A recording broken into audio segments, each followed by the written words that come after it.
Good evening, everybody. Welcome to Council's meeting number 4495, being held on the 17th of May 2021. Could you all please stand for acknowledgement of country? I would like to show my respects and acknowledge the traditional custodians of the land, of elders past, present and emerging on which this meeting takes place. We thank you, Lord, for the honour of being called by our fellow citizens to this office of honour and trust. Give us grace diligently and honourably, free from private interest or prejudice, to discharge the duties entrusted to us to the common good and as in your sight, through Jesus Christ our Lord. Amen. Amen. Just so everybody's aware, Councillor Collins has joined us on online on Zoom as part of the extension of the provisions to December for allowing, under certain circumstances, councillors to attend via Zoom processes. So we have one person online, and we'll try to work the best we can with you, Councillor Collins, to make that happen seamlessly. Thank you. And in terms of your voting, I will make sure that the minute taker can capture that. So we have attendance, and I've just spoken about Councillor Collins being online. Everybody else is here. So no apologies. Declarations of interest for this evening's meeting. Councillor McLaughlin.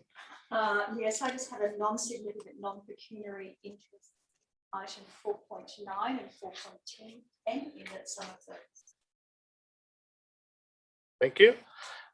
Any other declarations for this evening's meeting? If not, we'll now move to confirmation of minutes. Now, the minutes are in two parts. Yes, Councillor Semerson. These minutes, Mr. Mayor, if I can, some corrections. Yes, that's the first part of the meeting, the 17th of May. Oh, no, I see. When was that one? 19th of April, yes. With respect to the meeting on, or part of the meeting held on the 19th of April. You've moved it, the minutes? Yes, I have. Okay. These are the corrections. Oh, these are the corrections, okay. On page 4, resolution 309/21. My belief, and viewing it on video, I in fact seconded the motion, not Councillor Miles, so that should be was seconded Deputy Mayor Sanderson, not Councillor Miles. Similar thing at resolution 314/21, again seconded Deputy Mayor Sanderson, not Councillor Miles. Is there a seconder to the moving of the minutes with those corrections? Councillor Crassoy, is there any debate? No. Put the motion. All those in favour? Against? Declare it. Councillor Collins, yes. And Councillor Collins is in voting yes. We now move to the second part of the meeting, which was held on the 26th of April. Yes, Councillor Sanderson. Move again with corrections, if I could, Mr. Mayor. Yes. The corrections for that meeting held on the or part of the meeting held on the 26th of April regarding resolution 322/21 on page 8. The fourth line should have semicolon deleted. The fifth line changed to point or 3 ... to include, to C include. The intention of the, by way of explanation, the intention of the amendments was to have those numbered, they were numbered X as it was at the, in the amendment, meaning that the numbering would be carry on C, D, etc. The second part on page 8 is that sixth line changed number 1V, meaning Roman numeral 4, to the lowercase d. On page 9, 4 to 7 line, the change was inserted in the wrong place. So remove V, meaning Roman numeral 5, insert at end of recommendation current, recommendations current to B, including spelling Hunters Hill with an apostrophe where it refers to local government, with it out of apostrophe where it refers to the suburb. So that has to be inserted in the correct place. The 8th line, change numbers or the number C to E. Then 8th and 9th line, insert after the words edit report to minor corrections in typographical and grammatical errors, the following, and that says, which was what we've taken out earlier up, include the spelling of Huntersville with an apostrophe where it refers to the local government area, and Huntersville without an apostrophe where it refers to the suburb. Is there a second? Councillor McLaughlin, is there any debate?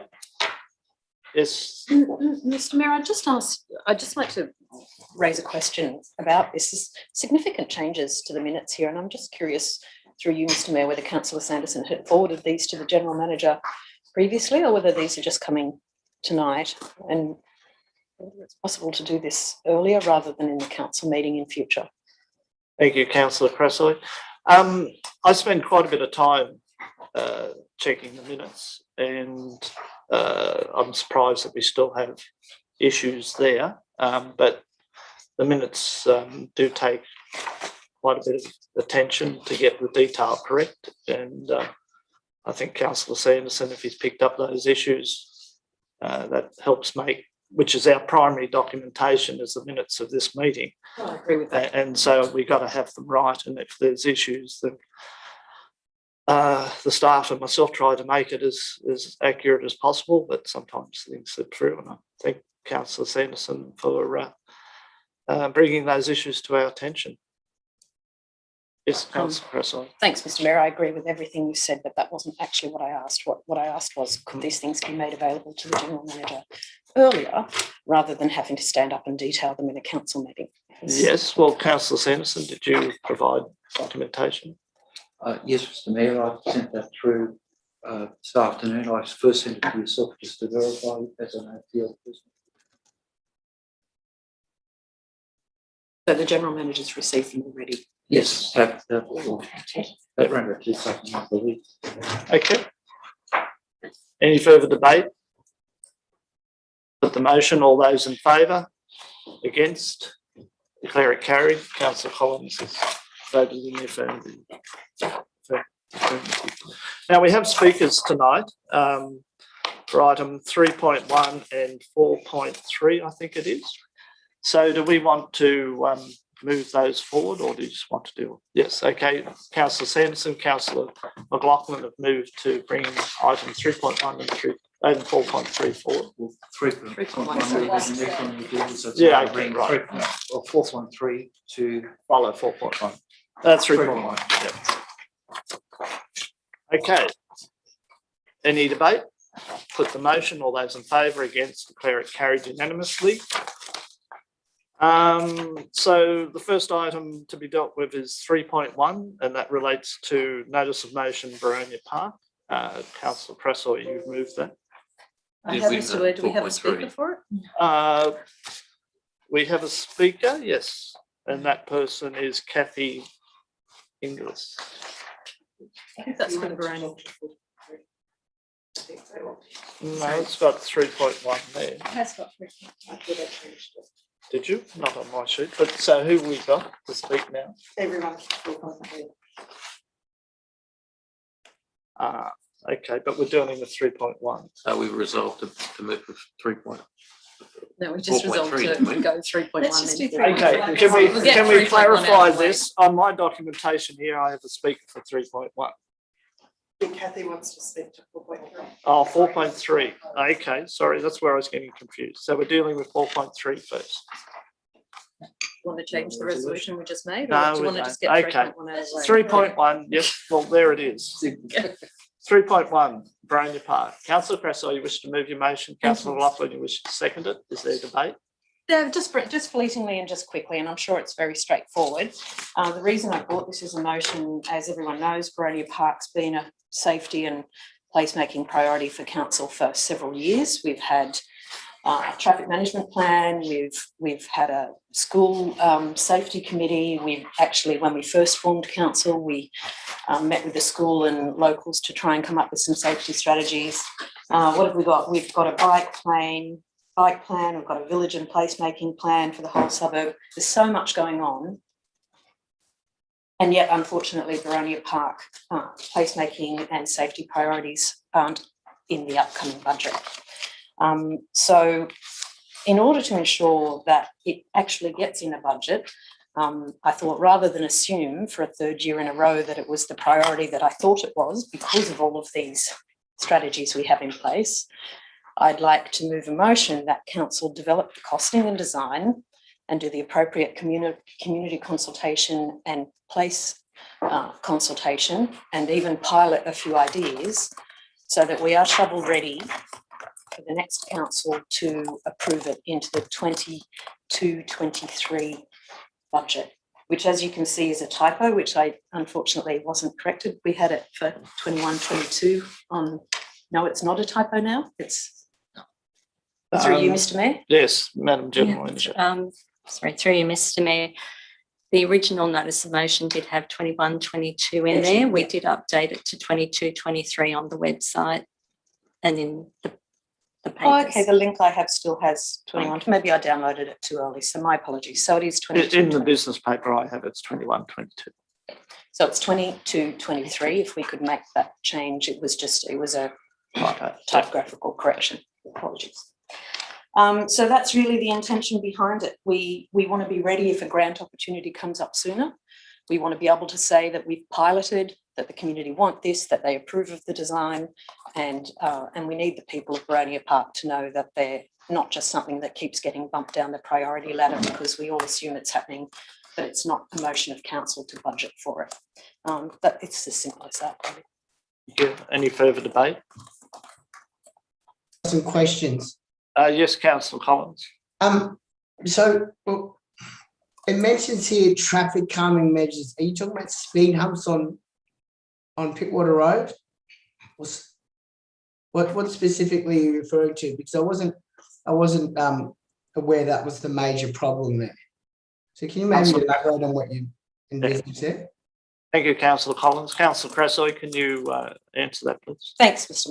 Mayor. So I know that in some report somewhere it says that Boronia Park has a pedestrian problem.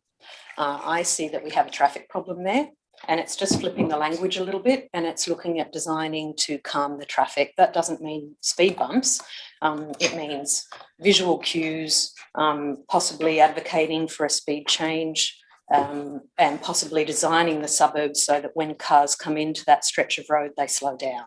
So it's just to calm the traffic, to make it feel more like a village, which is how it should feel, as opposed to providing measures that allow the traffic to keep speeding and continue to put pedestrians at risk. So that's what I meant by traffic calming, not speed bumps. Yeah. Thank you. Just placemaking design to make it safer for pedestrians. Thank you. Any further debate? Yeah, I'll speak Yes, against Councillor Collins. Yeah, look, I'll speak against it, not because I don't think the area needs attention. We discussed before about putting a fence between Harris Farm and Boronia Park Shops, and I think that got kicked off to the beautiful Boronia Working Party. I haven't seen that come back. So really, we were making progress to actually dealing with that issue, and I feel like this just doesn't actually move us any further towards doing anything. What we need to do is to take it back to the traffic committee and work with Riot to, sort out that fence with the pedestrians. As for slowing it down, Traffic New South Wales, it's a Traffic New South Wales road. It wouldn't be something we'd be funding because it's not our road, and when we share it with Riot. So whilst I agree with the sentiment of it, this motion doesn't actually do anything because it's not our road to actually budget for. It doesn't deal, slowing down an arterial road is not necessarily the best outcome.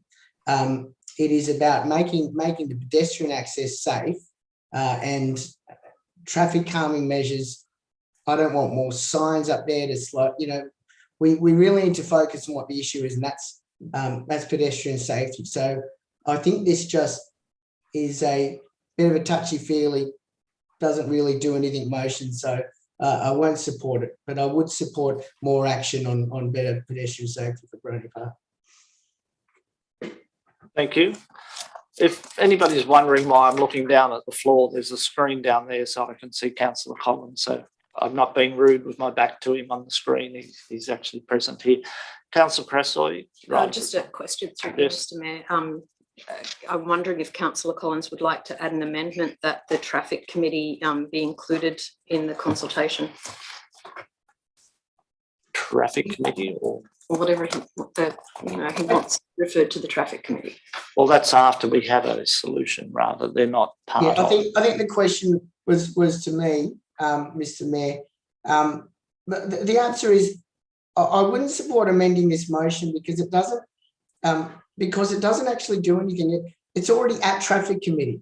I mean, if you want to send something back to Traffic Committee to actually escalate a specific idea, that's great. But at the moment, this doesn't specify anything. It just says, I don't actually know what this is trying to achieve. So I won't support it. But if you want to bring it up at the next Boronia Park meeting, we can come up with a motion that will actually achieve something. But this, I mean, it's the budget for next year anyway. So it's going to be Okay. So it doesn't. Thank you. Any further debate? Just another question. Yes, Councillor Preston. Would Councillor Collins like to ask me what it means? One, and two, is it in the budget for next year? Because the last time I looked at the budget, it hadn't been included. So unless there's been a revision, through you, Mr. Mayor. Yes. Madam General Manager, is it in the budget for next year? Through you, Mr Mayor, no. No, it's not. Thank you. Yeah, Any further debate? I'll reply. Yes, right, a reply if there's no further debate. Thank you.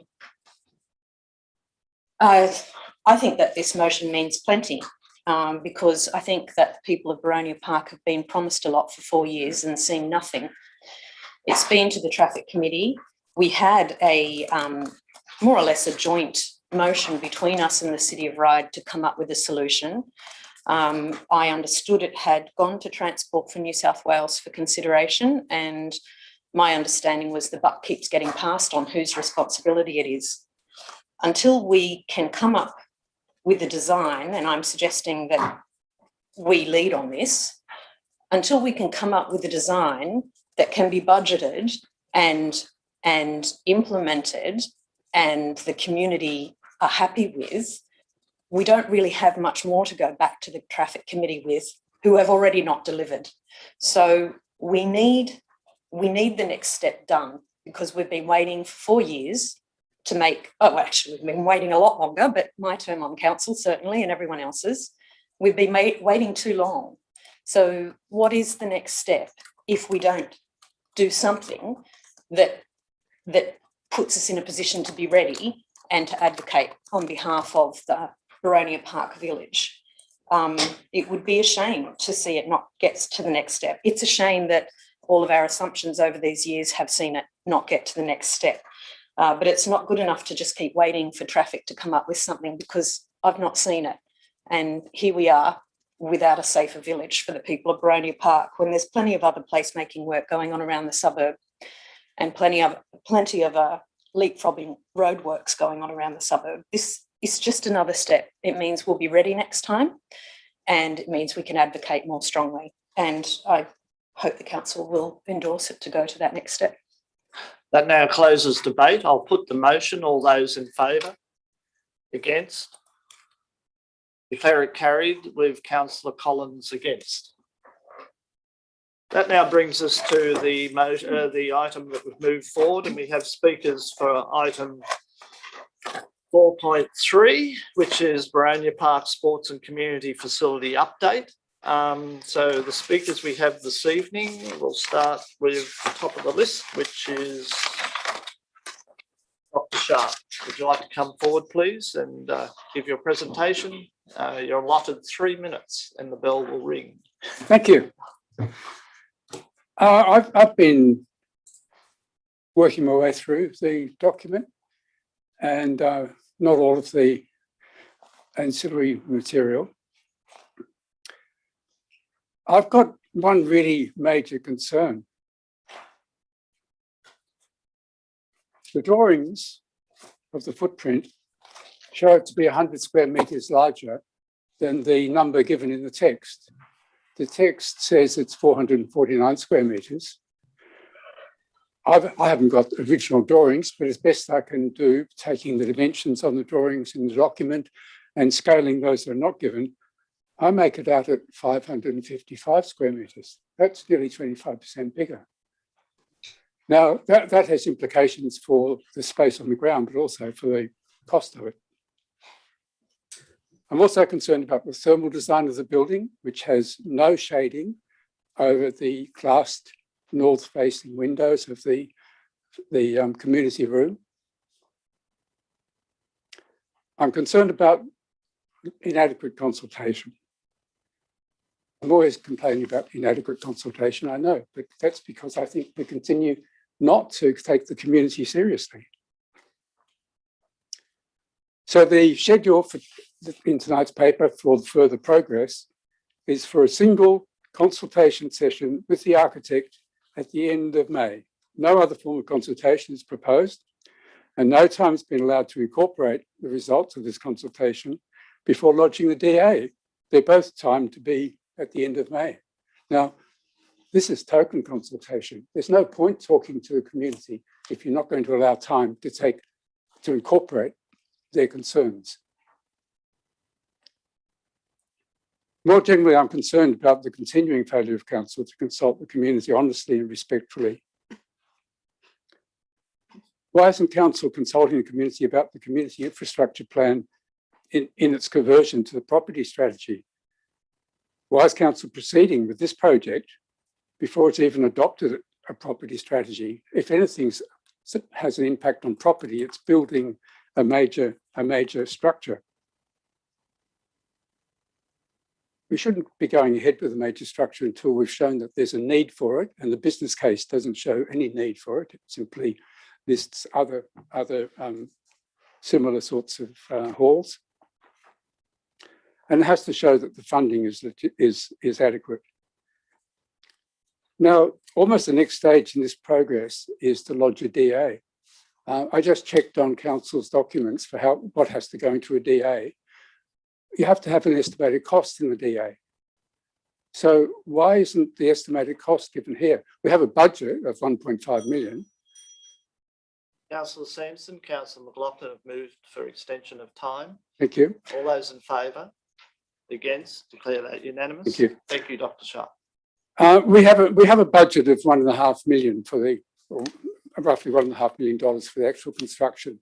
Now, I'm not a quantity surveyor or anything, but I just had a quick look on the internet, which gives the cost for building a domestic structure, a domestic house. I think it was about $2,000 per square metre. 1.5 million, if we're taking the actual size, not the one on the drawings, at 750 square metres, 1.5 million will build something at the cost of the lower end cost of a domestic building. I think we need to investigate whether this design is actually achievable. I remember when we had a town hall meeting with the architect, I think it was early this year, he agreed that the drawings that he had done at that stage couldn't be built for the price that they were talking about at that stage. I think we need a serious costing, which will have to be done anyway because it's going into the DA. And my other concern is... Councillor Sampson, Councillor Miles, move extension of time. All those in favour? Against? Declare it carried unanimously. Thank you. My final concern is about the maintenance. Now, the business case says that if we can let the hall for 15% of those hours remaining after the rugby club has taken its pick of what hours it wants to use, then the income will come for 40% of the maintenance cost. That leaves council with a permanent commitment of about $38,000 a year, indefinitely, well, at least for 20 years. And this council cries poor. Why are we going ahead with a project that is going to drain when we haven't shown that there's a need for such a large structure, and there's not the funding? It's going to be a permanent drain on council's budget. Thank you. Thank you. Are there any questions of Dr. Sharp? Yes, Councillor Sanderson. Dr. Sharp, when you calculated the areas to be somewhat more than is quoted in the report, yes, did you include the area that screens the existing telco box? No. Okay. No, just the structure itself. No, of course there will be other costs associated with ancillary works. I don't think that has been included in the drawings that we've got so far. There's a concrete, it looks like a concrete pathway around the oval. There's going to be costs for works for moving the boundaries of the oval. If it's only just going to make the price at domestic house building, I don't see how it's going to work. Are there any other questions? Councillor McLaughlin. Yes, there is, through you, Mr. Mayor, perhaps. Yes. Architect, could we clear up the issue of the footprint that Dr. Sharp has raised? Yeah, no, I understand that. I guess it's what's footprint mean? I'm happy to defer to Steve or the DCP or the LEP might define as footprint. We've been working on the area of the building that touches the ground and the enclosed space, the habitable, usable space, storeroom, change rooms, canteen. And we added the undercroft that's kind of between the lobby and the canteen, because I guess it's kind of buried in the form. So when you look at the footprint, and there'll be a drawing on the screen shortly with coloured shapes, and that will show you what we've counted. And to preempt what I'm about to present, the building's undergone quite a major change since an update to the council 2 weeks ago. And the shape that we're about to see on screen is, in my calculations, about 460 square metres. So there's a bit of shading still to be done, but it's a sketch, a work in progress, and I'll explain how I think we're going to do it. So our calculations were, the enclosed space, the footprint that touches the ground for enclosed space, and we're excluding paths and concrete things like that. We also excluded the fence around the telco box. We didn't see that as, I know it would become perceived three-dimensional volume, but I think under the definition, and I just don't like this, that service yard would be excluded for footprint. And just get that definition, statutory definition. Okay, I think we'll hold any further questions of the architect to the end, because apparently we're having a bit of a presentation. I wasn't aware of that. No, nor was I. So any further questions for Dr. Sharp? If not, thank you very much for your presentation this evening. It's appreciated. We now move to the second speaker, who is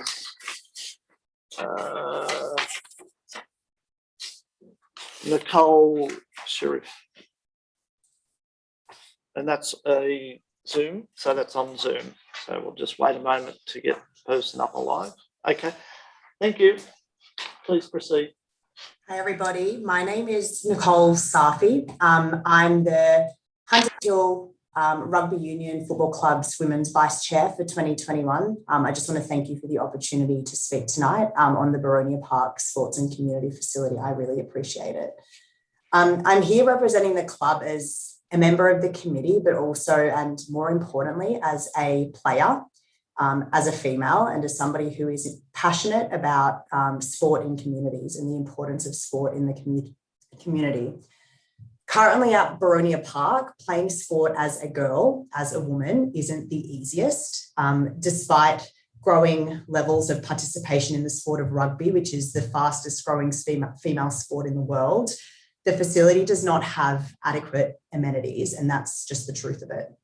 Last month, our club hosted the inaugural Sub-E7s rugby tournament, where we had over 100 women come to play a fantastic day of rugby. However, they were forced to change on the fields by the fields in the absence of change rooms. We host so much fantastic rugby, including the Girls State Championships, Shoot Shield Women's Sevens, and unfortunately do not have the infrastructure to make girls feel considered and empowered. The Boronia Park Sports and Community Facility changes that. The proposed facilities from the perspective of our female players, unisex change rooms, storage, a place to socialise, a place to host rugby, is the simplest form of player retention and enjoyment. It has tangible benefits for girls and women in the community, physical, mental, emotional, who should have every opportunity to play sport and to play rugby. On behalf of my team and I, this facility is a game changer and will be for girls and women who come after us. And just finally, my team, Hunters Hill, won the inaugural Subby Sevens tournament that I just spoke about. We won 4 games and we were rewarded with a lovely trophy that unfortunately sits in a dusty shed at Boronia Park. I hope and we hope that with Boronia Park Sports and Community Facility comes a spot in the cabinet to proudly display 130 years of community sport in Hunters Hill. And while girls and women haven't been part of that story for the whole 130 years, it's critical we're given every chance to be a part of the next 130. And that's why I'm speaking to you here tonight. So I appreciate your time. Thank you very much. Thank you. Are there any questions? If not, thank you very much for your presentation this evening. Thank you. Thank you. We now move to Mr. Joshua Smythe, who's also on Zoom.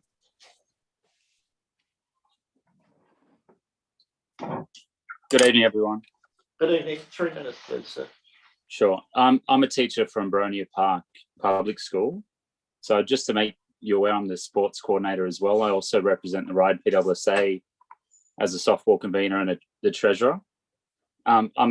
We're probably the most regular user outside of the clubs. So weekly we head down to the clubhouse. As it stands, we sometimes have to walk 200 children down along the pathways and from our school to the grounds.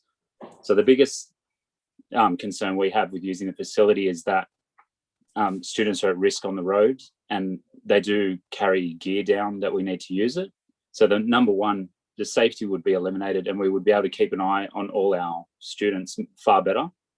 The second safety concern is that we use the grounds and then there is no toilet facility that is nearby. So for periods of time while we're conducting sport, the students are out of our line of sight and they're entrusted to go with a partner who there's still children and they can get into all sorts of danger, potentially if there's some hazard that exists. We have regular use, and so any facility improvement would gladly receive, no matter how it looks. We would just want this as soon as possible. You may be aware that a student from our school was hit by a car on one of these tryout days, and unfortunately, it could have been far worse, but they did end up surviving. We wouldn't just use it for sport, of course. We have an amazing music program, drama program, environmental education, Aboriginal education would be fantastic, and to provide a home base for our school and have other community activities like that would be, I feel, outstanding. I always feel pride in my school, and if we could be associated with that new building, that would be fantastic, and hope it can get off the ground as soon as possible. And as soon as I got to the school, I was aware of this potentially happening, and I hope it happens as soon as possible. Thank you. Thank you. Are there any questions? If not, thank you very much for your presentation this evening. We now move to Ms. Kathy Inglis. Would you like to present to council, please? Thank you, Mr. Mayor. Thank you, councillors. I'm Kathy Inglis. I'm the president of the Gladesville Ravens Club. Part of our club is the Gladesville Ravens Netball Club. We're the biggest netball club in the Eastwood Ryde district. We have 44 netball teams, and the bulk of those are our junior girls, and most of them are from the local community of Hunters Hill and Gladesville. The Boronia Park Community Building would be an amazing facility for our girls. We use the netball courts and mainly for training at the moment. But this facility will improve for our female participants, the girls. We've already addressed the needs for safety, for storage, for the teams to be able to train there, but it will do more than that. this facility is vital for the community part of it. We have so many young girls, and to grow them into sport and give them confidence and independence as they grow, you need to have activities that go with your netball. So we have get-togethers with the coaches and managers. We have skills training sessions. We have gatherings where we bring the girls together. And at the moment, we have nowhere to do that. This community building will give us that ability to be able to combine having activities with netball, gala days and such functions, but also then bring the girls into a room where they can have presentations on mentoring, coaching skills, etc. We want to grow them and keep them in the sport, and we need a place to do that. I think the community building, it's not just about providing the toilets and the change rooms. I think we all know that is desperately needed at the grounds for what gets held there, but it's the community part of it and what that community building up the top will provide to the local area. Social networking is a really essential component of all sport and building that community spirit in the area. And to have a new facility that's amazing that could do that will really bring together the local community and make sure that we, have those facilities going forward. In the future, I think people will look at that and go, what a great building that is, and the foresight that was put into building that. We look at things in the local area now, and so much of it gets used, and we think, wow, that the foresight of people before us to provide those facilities to the community. We need to consider that now, as this is, as the councillors consider this motion, so that this building is needed by the community. I've lived in the Hunters Hill Gladesville area all my life. We've got people that, and across all the sports, donate their time and effort for the local community. It'd be great if the council could support this and providing us the facilities we need. Thank you. Are there any questions? If not, thank you very much. We now move to Mr. Blake Walker. Thank you, sir. Thank you, Mr. Mayor. Good evening, everyone. I think we've heard from the wider sporting community of Hunters Hill about the need for this facility, and thank you for actually taking it seriously after such a long period to get to a stage where it's now a real possibility. We're all very excited about it. I'm here representing the rugby club, and the rugby club have taken the lead on the fundraising component of the facility and working towards a common goal across the broader community. As an update, the fundraising side of things has gone very well. We've been working with council to make sure that we have the right processes in place to make sure that there's a separation between the fundraising facilities and council. To that end, we've got the Australian Sports Foundation have a tax deductible facility that has got a page set up, and that's become active. So that's happening, I think, today or tomorrow. From that, the broader sporting community will be notified about that this week, and the serious rubber on the ground will actually hit. We've had a lot of people communicating to us that they want to be able to donate money this financial year, and then go on to next financial year as well. So that's been quite positive. The progress of the design is pleasing. I'm looking forward to seeing what's about to be shown. The licensing agreement, I understand, is progressing as well, quite well, and I think that's in a position that's ready to be signed. One of the issues that we had to deal with was making sure that the funds that were raised didn't come from the Australian Sports Foundation straight back to council. And that end, we've got a trust document now that the rugby club will be able to manage those funds in a separate trust, and then make a single donation back to council, or as needed be on the drawdowns for any building. And that document's been signed and in place now, ready to go. So thank you again for getting it to this stage. It's been a long road, and I think we are very much looking forward to seeing how we go with it. Are there any further questions? Yes, Councillor Sanderson.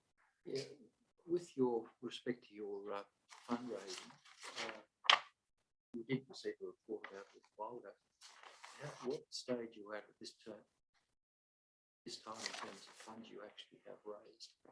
So the Australian Sports Foundation page link has gone live, I think, this afternoon or tonight. So I haven't got an actual physical report. We've been given a lot of pledges, people waiting for this.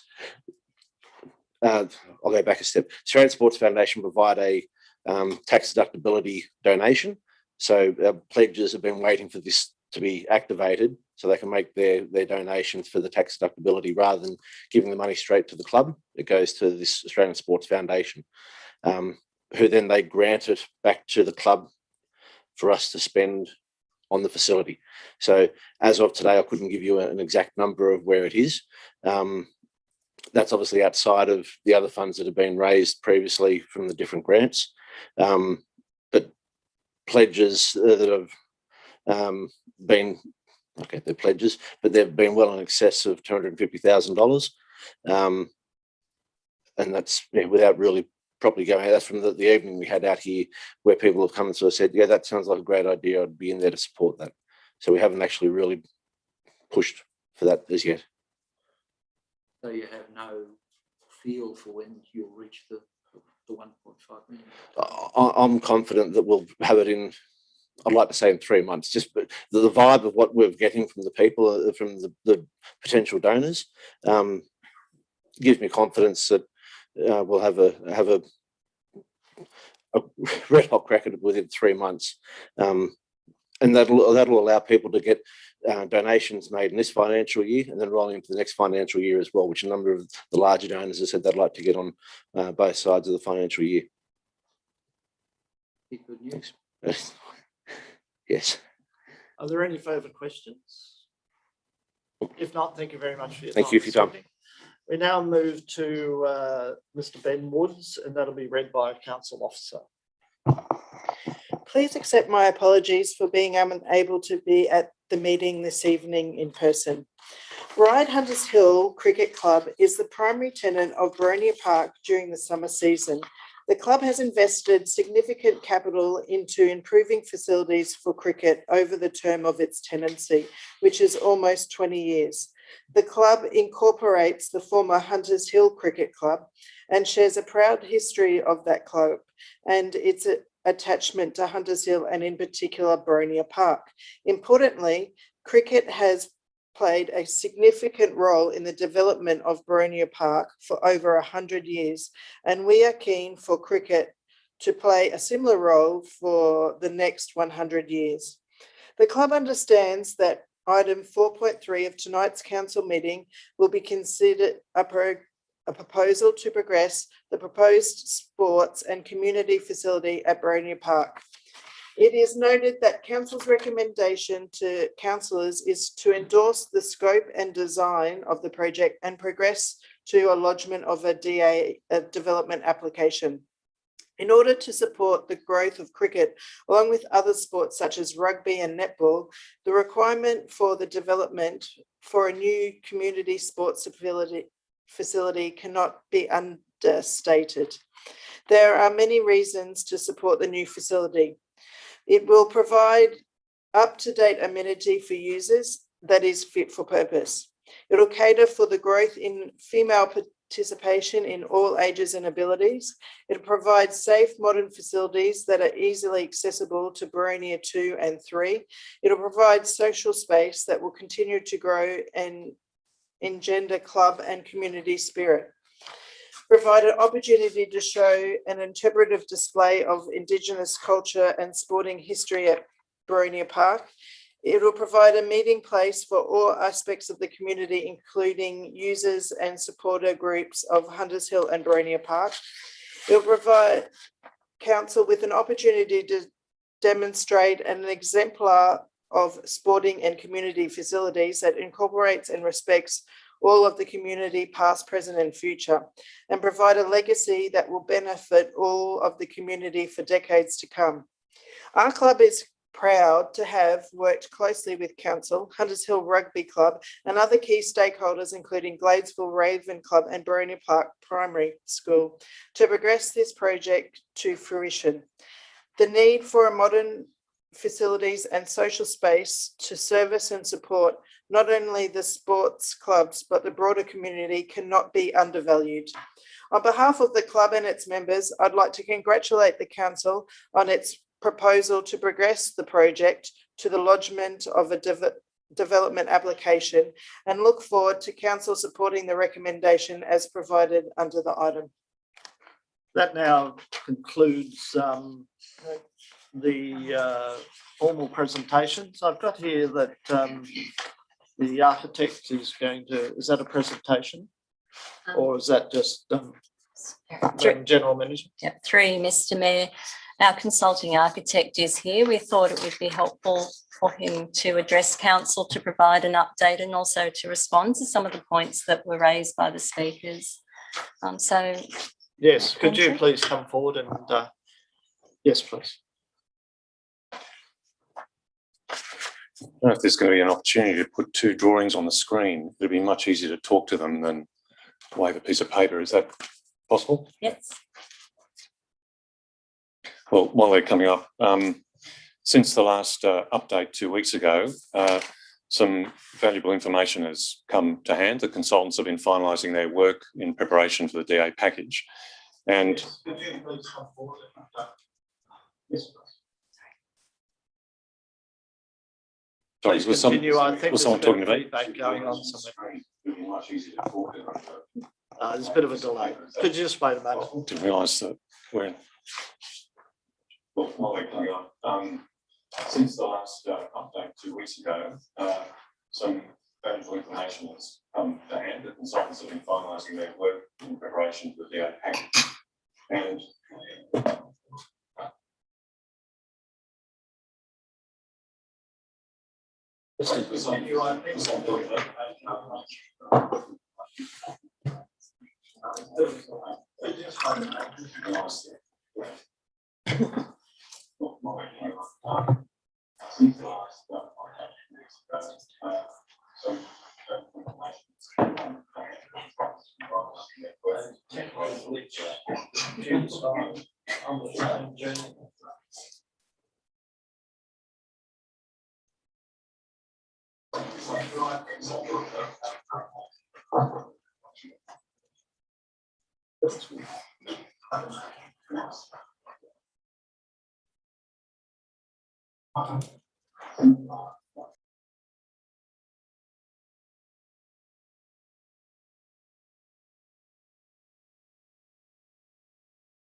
we're going to now get the image back up on the screen.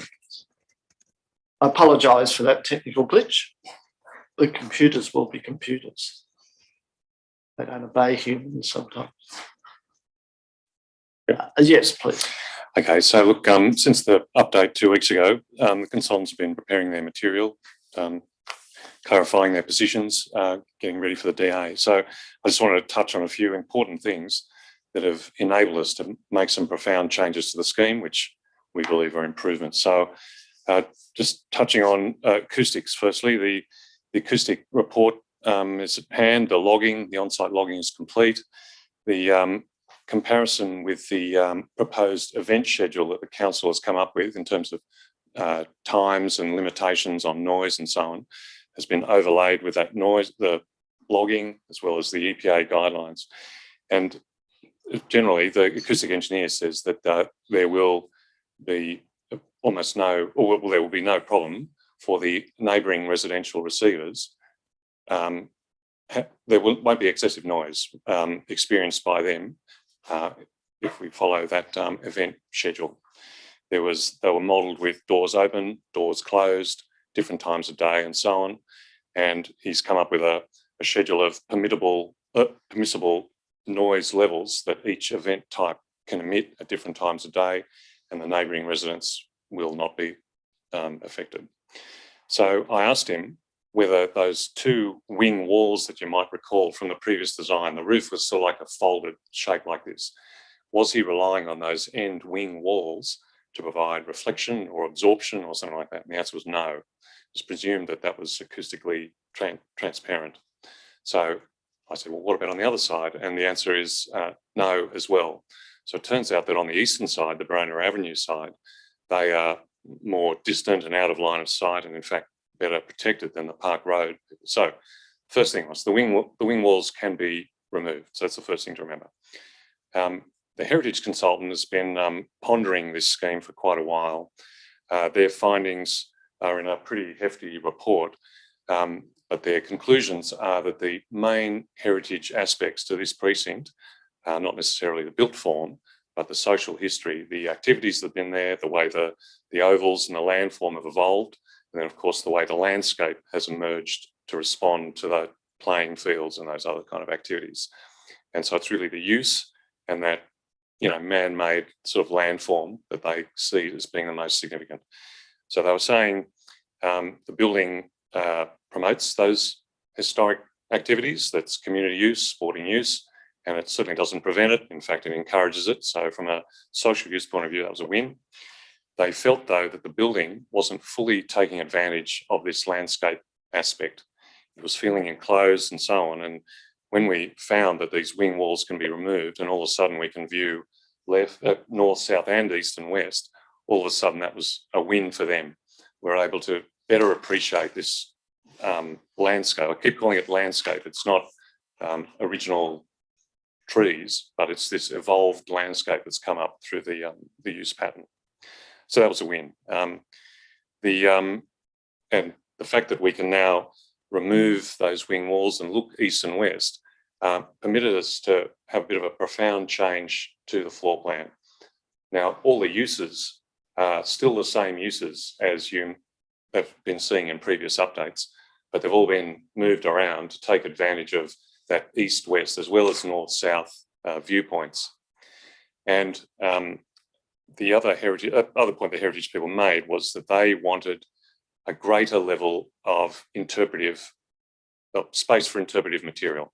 So where are all the walls that the council staff for, the sporting memorabilia and all those sort of things that are critical, where's that all like going?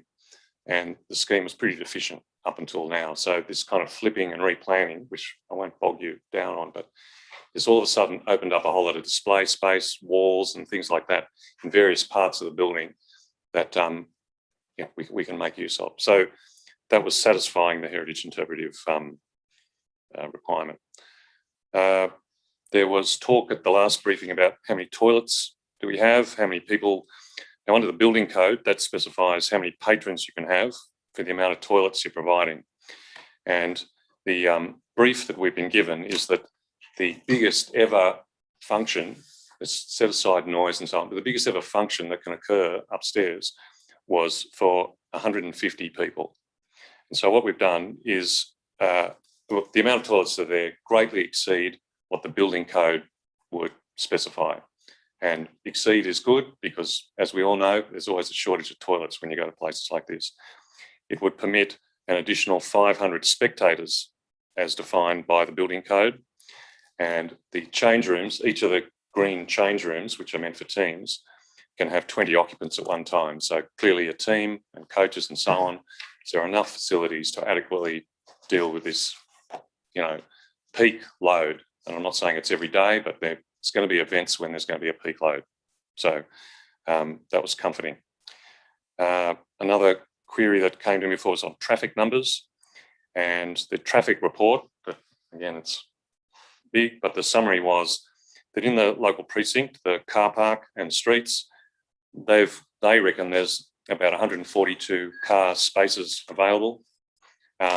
They believe that at this absolute peak event in the evening, you might have a cap of about 69 cars looking for spaces at this evening event. And the important thing to remember is the occupancy. It's unlikely there's going to be a wedding on a football game day, I suspect. And so it's either going to be one or the other. So don't think of them as a cumulative traffic load, was the point they wanted to make. So to answer your query on areas, you can see on that lower plan there, the ones that are coloured in, which are store, canteen, toilets, change rooms, and that undercroft, which is the light blue in the middle. So those coloured zones, including the walls and the facade, is coming at about 460 metres. So there's a shading of about 10 metres to be found. So I concur, we're over the 450, but this is a work in progress over the last week, and so there's stuff to be done.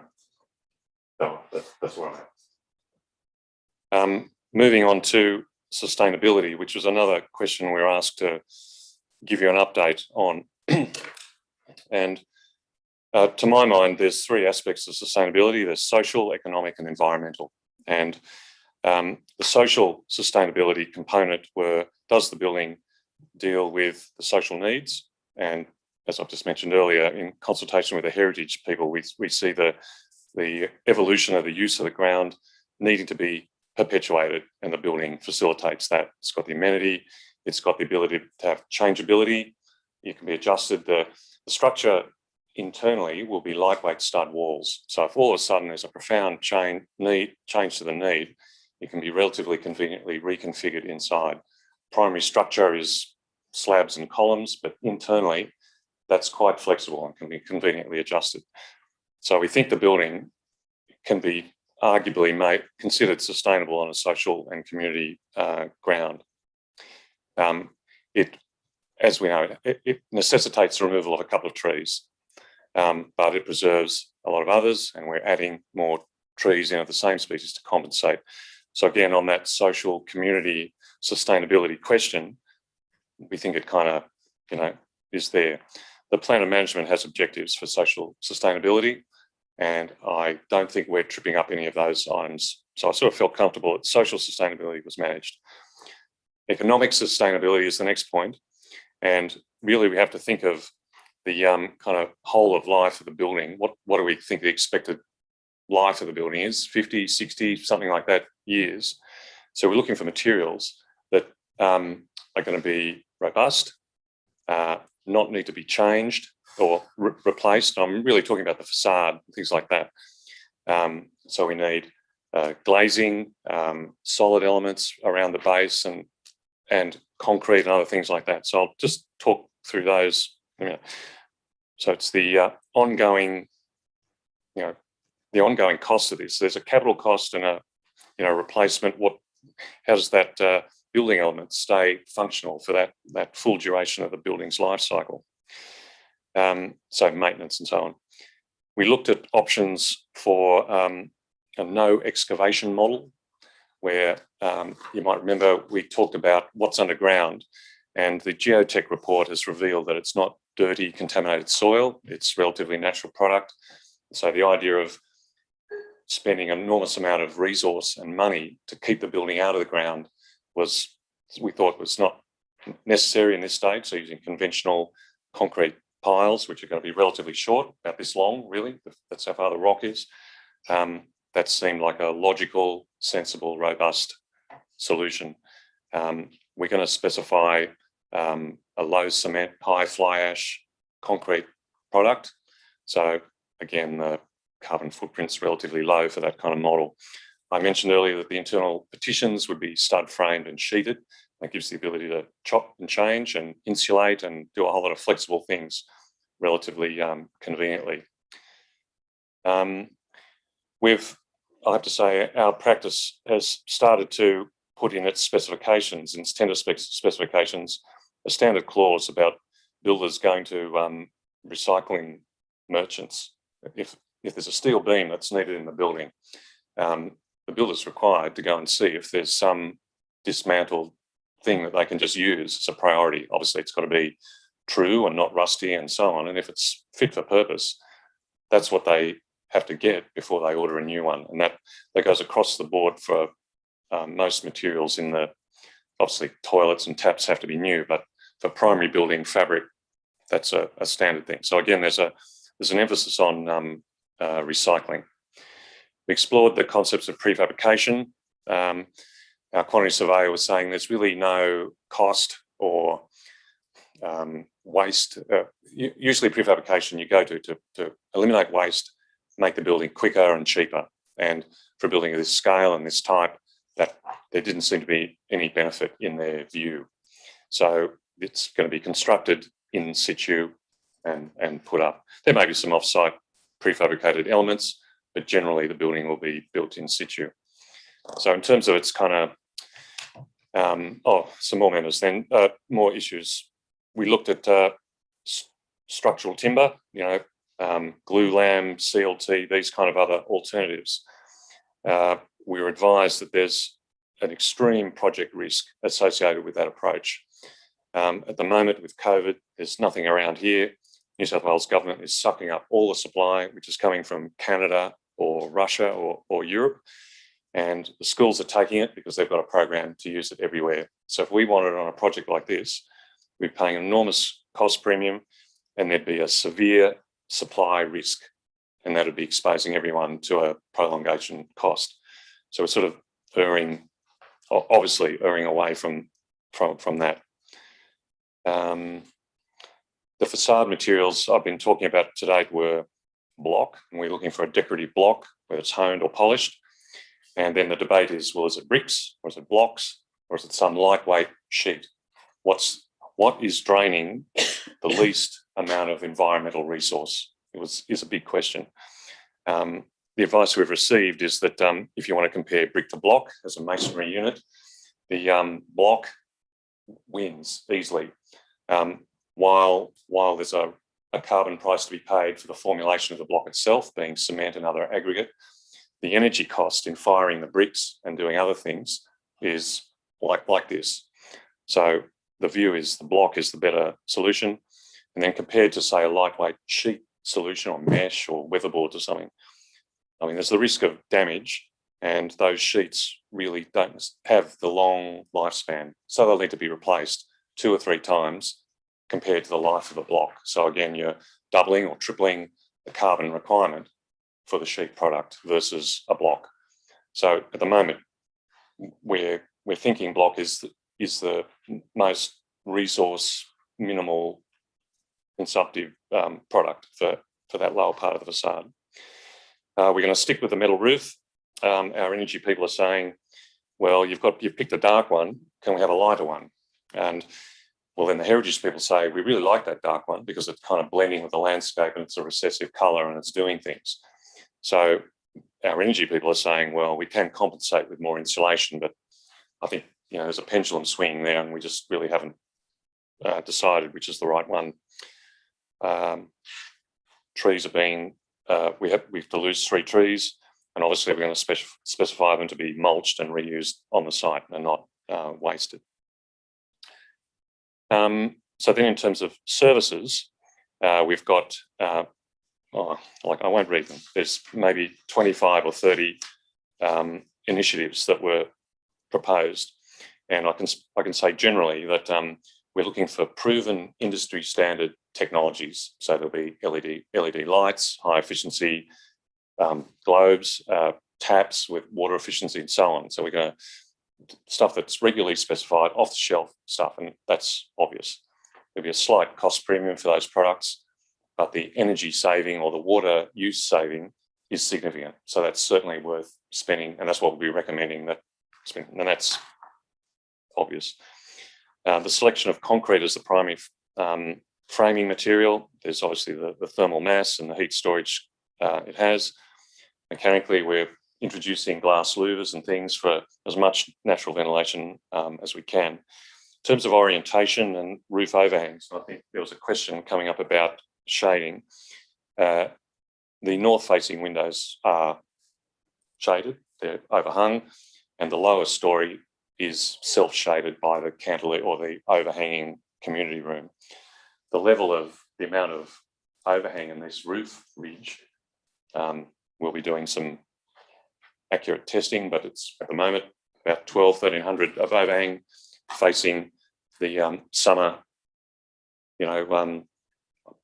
sun at its highest in summer, but of course in winter the sun's lower and it'll be coming into the building and bringing warmth into the community room.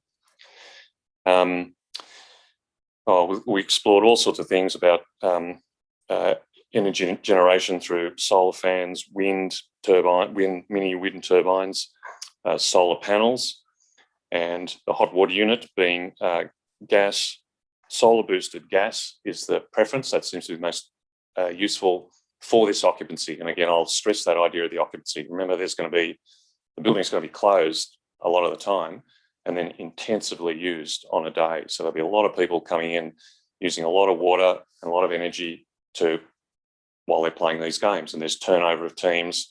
So it's quite intensive.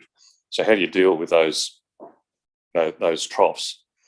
And solutions for water, as I mentioned, there'll be a tank, and we've been always showing a bit of a tank, and it'll be gas fired with a solar panel, water panel in the roof plane to heat the water. And that seems to be the most efficient way to keep that high volume of water warm and being able to be delivered. With respect to photovoltaic cells, this new roof form that we'll look at in a moment has plenty of space available for panels.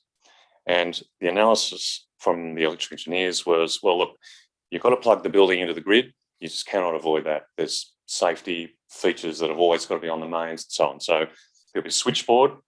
The mains are going in, and we can put as many solar panels as we like. And then by day, you'll be drawing on the solar panel. But by night, if there's a function in winter or so on, then you've got to draw from the grid. There is no way we can take the building off grid. There'll be so many panels and so many batteries. And the recommendation against batteries was very, very strong. You'd be spending a lot of money on a very resource intensive product. The mining, the extraction, the use, the fact that they lose their efficacy very, very quickly after a few years, and then they've got to be thrown out or replaced, and that the environmental cost on the mining of the lithium and all these other sort of products is considered high versus the saving that you'll make by not having a battery. Now, this design of the switchboard will be done so that when efficiency in those products, efficiency in the panel, and efficiency in the battery improve, and as we know, the New South Wales grid is going greener, so there's a whole lot of things changing, but this switchboard that we'll put in will be future-proof to be able to chop and change as those technologies emerge and improve and make the building serve itself. You might find that there's a happy statement that could be made that, like, in winter, during a game day, we need enough energy to put the lights in the change rooms in the canteen and enough to put the little exhaust fans in the shower. So it's a relatively modest load. So you might say, why don't we put enough panels now that just work by day to let the building run on its own on a winter's afternoon or a summer's afternoon? And that would be a viable, feasible thing to do now, and that'd be justifiable. Trying to generate energy, store it so it can be used in an evening function is, in the way this building would be used, is not considered satisfactory. Looked at all sorts of things of geothermal heating, cooling, rainwater harvesting. Now, there's always been a tank shown on the drawing, and now that we've got a new roof, we can start to size what that tank can be to service the toilets and the taps. And we're thinking in the order of 40 or 50,000 litres would be the thing.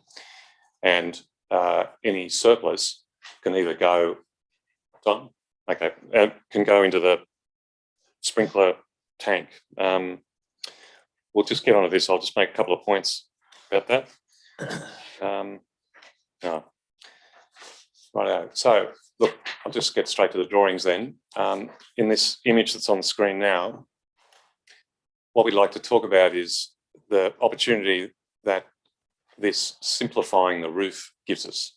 As I mentioned, those two end wing walls can be removed, and now all of a sudden we've got the ability to look east and west, and the sense that the landscape can be viewed even more clearly through the building. It increases that transparency that we're always after.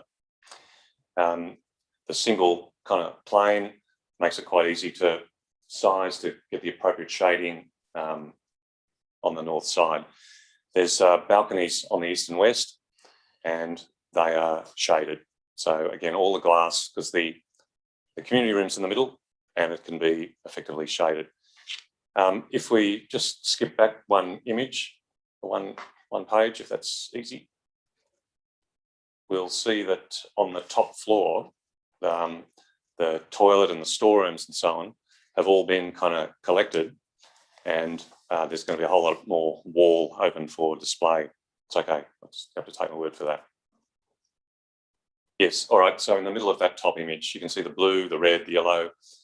All those service rooms are now kind of out of sight from the lobby where the lift and the stair was, so the community room will present as a cleaner, simpler space, but there's a lot more blank wall around for precisely for that purpose. We've retained the tiered seating, and that's pretty self-evident. The materials that you might have seen on that image that was on the other page, we've retained the idea of face block and metalwork. And the metalwork is going to be a mix of visually opaque but permitting ventilation through, so like mesh and so on, and bars for simple security, so the building can be closed up and made secure in the evening. Sorry, that did carry on, but that's the kind of things I wanted to communicate between last time and now. So any questions, I suppose? Yes, Councillor Miles. So the removal of those walls essentially on the eastern and western extremities came out of the heritage as well. Acoustic mainly, it was an opportunity. The whole building was designed about this worry of this noise emission, and that's why we put these screens there. But when the report came back, just not required, okay. And it's let us float that roof. Cleans it up. Are there any other questions? Councillor Sanderson. Yes, I think the last briefing we had, I had the feeling that in terms of environmental sustainability, it seemed as though things like solar panels had sort of dropped off the end of the proposal. This form of roof, I take it now, brings that back into the equation. Definitely. I'll try and be quick. So looking at the top image there, you can see the sort of warm, timbery looking ceiling. And then at the very ends, there's a couple of metres of what appear to be dark grey. Well, those zones will have the solar arrays and the hot water array and so on at that and those wing areas. So they don't have to be drained with a downpipe. That's why they're there. They'll be contained within the thickness of the roof. They won't be seen to be poking up above the roof. They'll be in that plane of. In terms of, this is a radical redesign of the building. What are the cost implications? Is this still within the $3 million budget? This has only really evolved over the last week. We haven't run it past the cost planner, other than to say that we think there's material saving. We haven't, to try and give you a clearer answer, we haven't got structural advice on whether more steel or whatever is needed to hold the roof up to try and get that floating feel. So maybe it's a bit of a cost penalty there, but then there's saving for removal of these. It was always about 3.1-ish, that territory. And I can't see any great material difference in terms of the quantum of materials in the building. So I presume it's about the same. Presume. Yeah, presume. I'm just not the QS. Okay. Any other questions? If not, thank you very much for your presentation. Councillor Miles. I'll move the motion, Mr. Mayor. Is there a seconder? Councillor Collins. Wish to speak to your motion? Yes, Mr. Mayor. Obviously, the core elements of what we've discussed and coming out of the briefing that the council has had a couple of weeks ago, the design that we saw here is removed some of those bulkier elements. I think it's a very good design. I think that we've gotten to a point now where it is providing all of those services that the clubs need. It's going to provide a good community space for council to use into the future. So I'm very happy with the architect and the work that's been put into that, and the club's continuing efforts to fundraise to make this happen, and the state and federal government's contributions to the project as well. On some of the comments made, which were largely addressed in the architect's report, the ongoing funding of this, again, I'm not completely comfortable with council's contribution to date. I think that we should be chipping in financially, potentially to the sustainability components that we have talked about, in terms of the redesigns that have gone into the building based on our suggestions at the council briefings that we have had. I'll leave that for further consideration, but again, to the clubs that have who have lobbied for this for a long time, for your continuing support and fundraising efforts. This is going to be a great community facility. It's something that I look forward to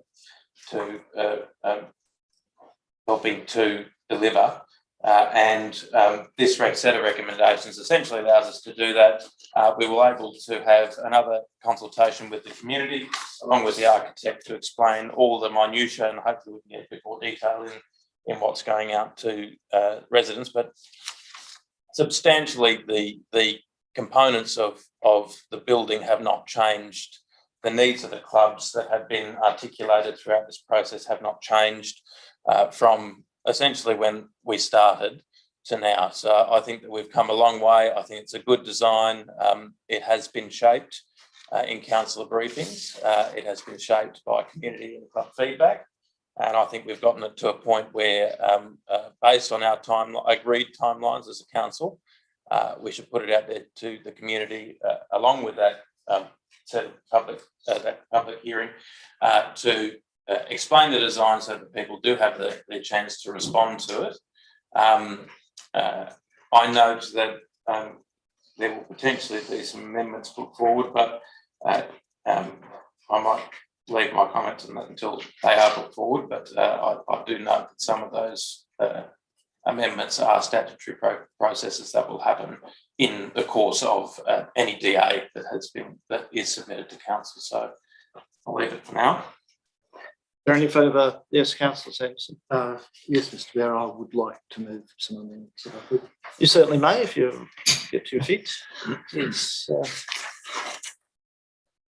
I think, given the change of what we've heard tonight, I think it's essential that we insert into the recommendation a new point 3 and renumbering after that. Design changes described at this meeting be formalised. 3 can be renumbered 4, and a new 5 introduced, which we have electronically, which would have been 4 in what I was previously advocating. The prior to lodgement of a development application, a report about the proposal be referred to the following advisory committees for their review and advice. 1, the Conservation Advisory Panel. 2, the Sustainability Advisory Committee. 3, the Bushland Management Advisory Committee.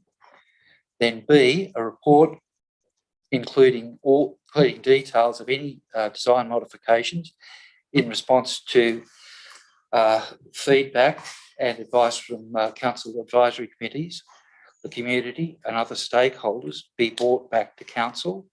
And C, council's endorsement of the proposed development application be obtained before a DA is lodged. there is a seconder. If not, I'll second that. So we now have an amendment on the table. Do you wish to speak to your amendment? Thank you, Mr. Mayor. I don't believe we have any option. We can't simply proceed with the motion as it stands tonight. We've heard a host of design changes. We've seen a few images on a screen. That's not sufficient for a council to sign off to allow things to go through to the development application stage. The other thing that I was concerned about with the original proposal was that council offers a pre-DA consultation with our Conservation Advisory Panel. And that's a thing that regularly occurs. This will be a development application of council. I think it's therefore essential that we are a model applicant and we go through the processes. We do have incredible expertise on that Conservation Advisory Panel. So it's totally appropriate that they consider that this proposal prior to its application, or prior to development application. The other committee that we've recently formed is our Sustainability Advisory Committee. We've heard a bit about the sustainability tonight, but this has been a complete change to the briefing that council has had only a fortnight ago or whatever it was. At that time, all the sustainability issues seemed to have fallen off the end of the table. It didn't appear that there would be any solar panels or any of that sort of collection of solar energy. So I think it's appropriate that committee has the opportunity to comment. All these committees that I propose be involved, that can all happen in parallel. One of the important things that I guess impacts both the or gives reason for the proposal to be considered by Conservation Advisory Panel and also Bushland Management Advisory Panel is that my understanding is that it is not just the grandstand that people talk about as being a heritage item. It is in the entire park. We're putting this in the middle of a park. It's appropriate that it be looked at from all of these aspects, and in particular heritage. The other thing that comes into this, I don't see this as delaying it, and I personally support most of the things that were said tonight, in fact probably all of them. I think it's vital that we do something to support women's sport. That's absolutely essential. But it's also right that we get everything right in the first place. And I'm sorry I can't say that it's right on the basis of the briefing we've had tonight from our architect. The other thing that concerned me about the way this has been approached is the same thing that concerned me about the way our development of this chamber occurred. Council didn't see the final proposal before staff put it to our local planning panel. I believe that should have occurred. I think it's the responsibility of councillors to take a role in overseeing to the extent that we fully understand what it is that's being proposed. We cannot do that with what we've heard tonight. We need to add a few more steps to the proposal. Doesn't mean it's not going to happen. And the other issue, I guess, that comes into that in terms of the timing, that was why I was particularly interested to know where the rugby club was in terms of the funding. At the end of the day, I understand the arrangement we have is that things really cannot get going, until that funding is available. So I don't see there's any reason for us to be racing ahead at this time. If we race ahead, we might find ourselves with a DA for something that isn't, quite what we want. And we might be sitting there for quite some time waiting for the rugby club to raise those funds. At the same time, I don't believe there is justification for council to put more in to this proposal. The traditional thing in Hunters Hill is that most of the clubs have built their own facilities. I know that from experience. I was a very active member of the sailing club when it first started. They paid for every brick in that building. Council is offering to this facility quite a lot in terms of its support of DA processes, of all the project management and so on. $100,000 plus, that's a pretty significant contribution.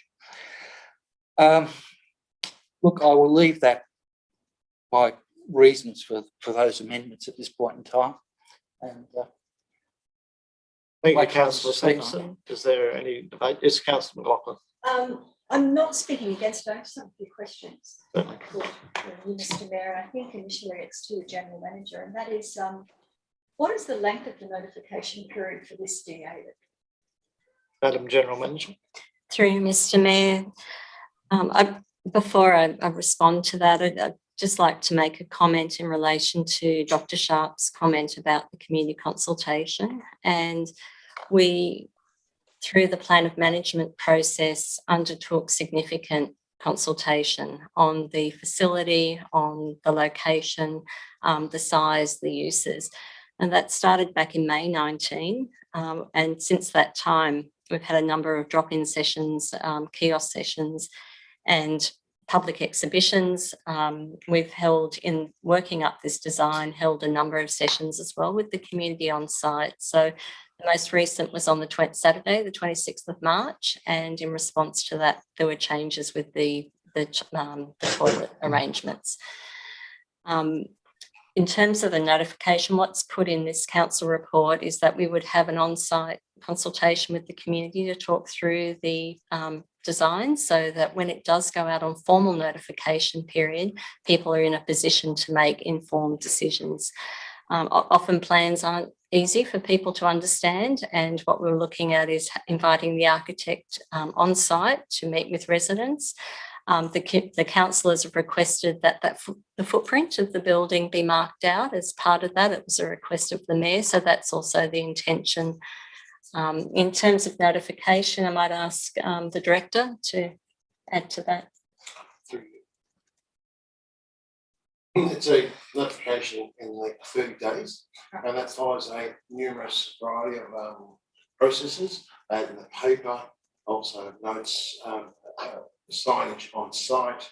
I'll be on the DA tracker, people can view all the documentation, can view everything online, and so that's the process with regard to that, coupled with what the job. That's what. Sorry, can I have a supplementary question? Certainly may, yes. Councillor McLaughlin.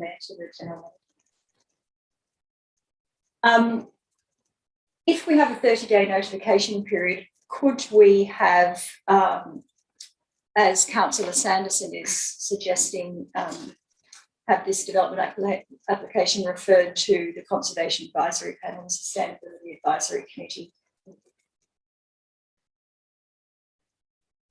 Madam General Mayor. Through you, Mr. Mayor, the normal process is that development applications would be, as a matter of process, would be referred to the Conservation Advisory Panel, CAP. We can certainly refer it to other community advisory groups that council has, as well as promote it to the broader community to seek that feedback. We'd welcome that. That would be possible to have those meetings. Through you, Mr. Mayor, yes, that's correct. Yep. I've got a question, Madam General Manager. Is it proposed, if the original motion gets up, that following those processes of public consultation and through our committee process, does that mean that the DA would then go straight through to the local planning panel, or does it come back to council for sign off before it goes forward? Because once you've initiated the DA, I would imagine that would then be dealt with by the local planning panel, not us. So what I'm reading here is that there's no opportunity for council to interpret, understand and incorporate the views of the various processes.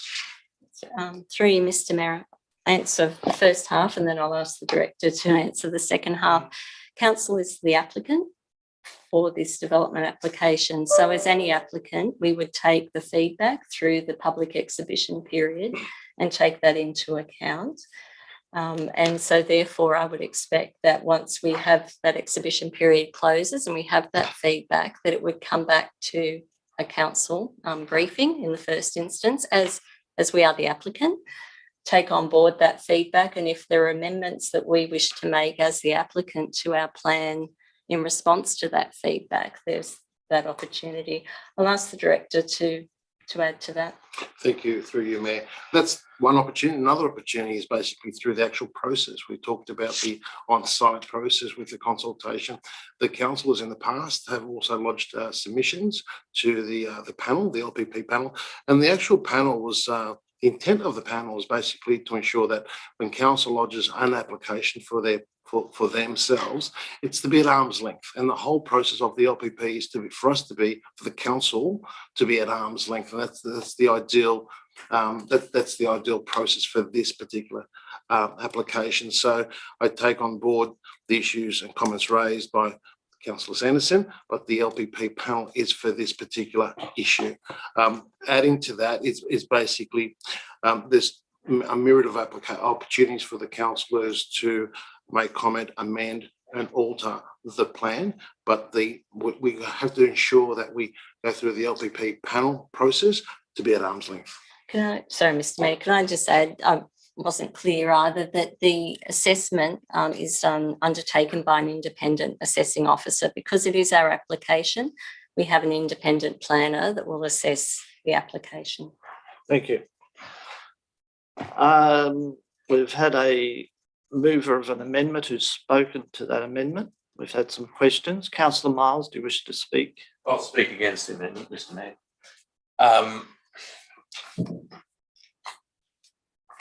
The referral of the application that has been amended on council's suggestion at a briefing to deal with council's concerns to 3 committees, one of which it has to go to anyway as a matter of process, and 2 of which I believe, well, one of which I think it probably could go to, which is the Sustainability Committee. I think they would add value. But for all of that to happen and to meet our timelines, I don't think is realistic.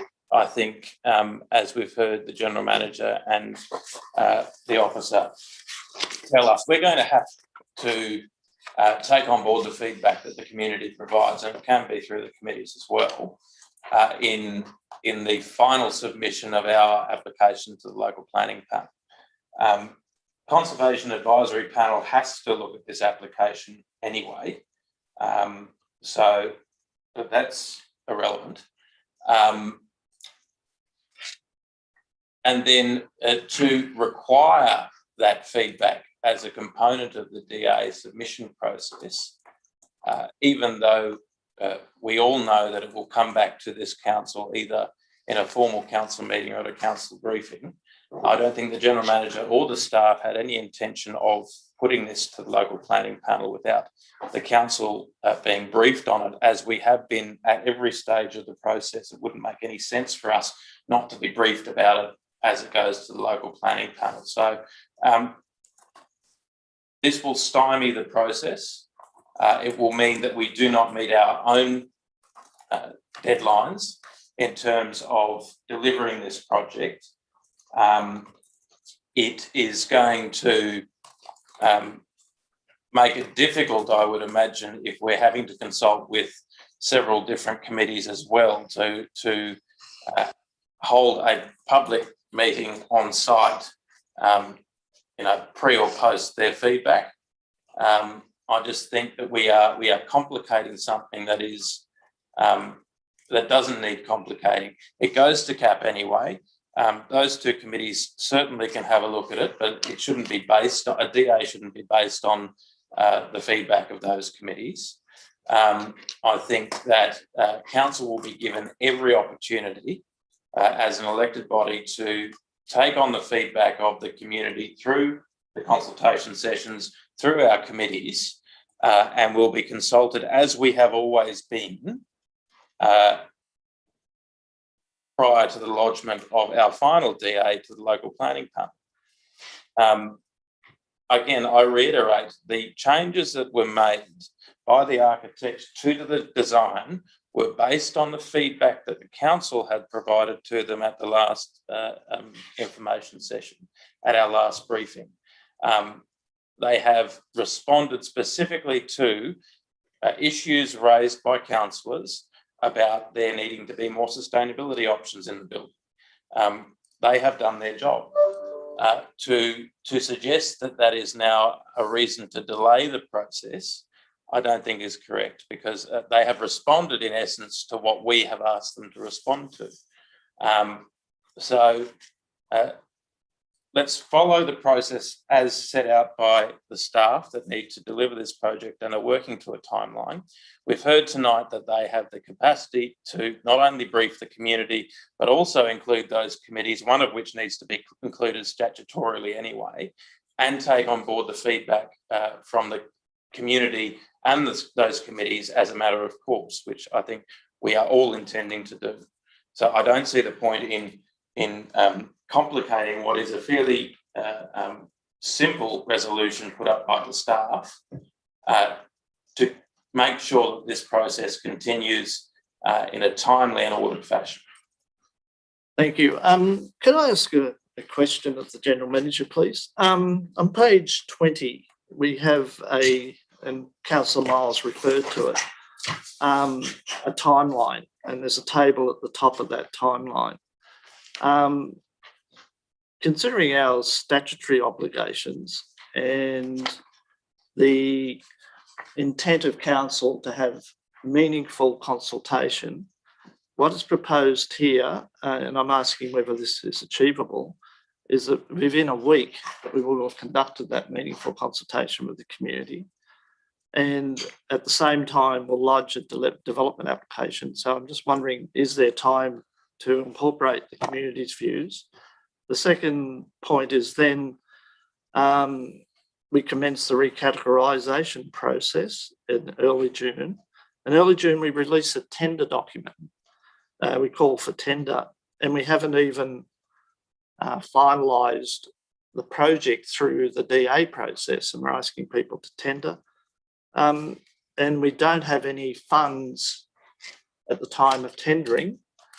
So just wondering if you could explain how realistic, considering what we've heard tonight from the architect and the intent to move this forward quickly, that this timeline can be realised.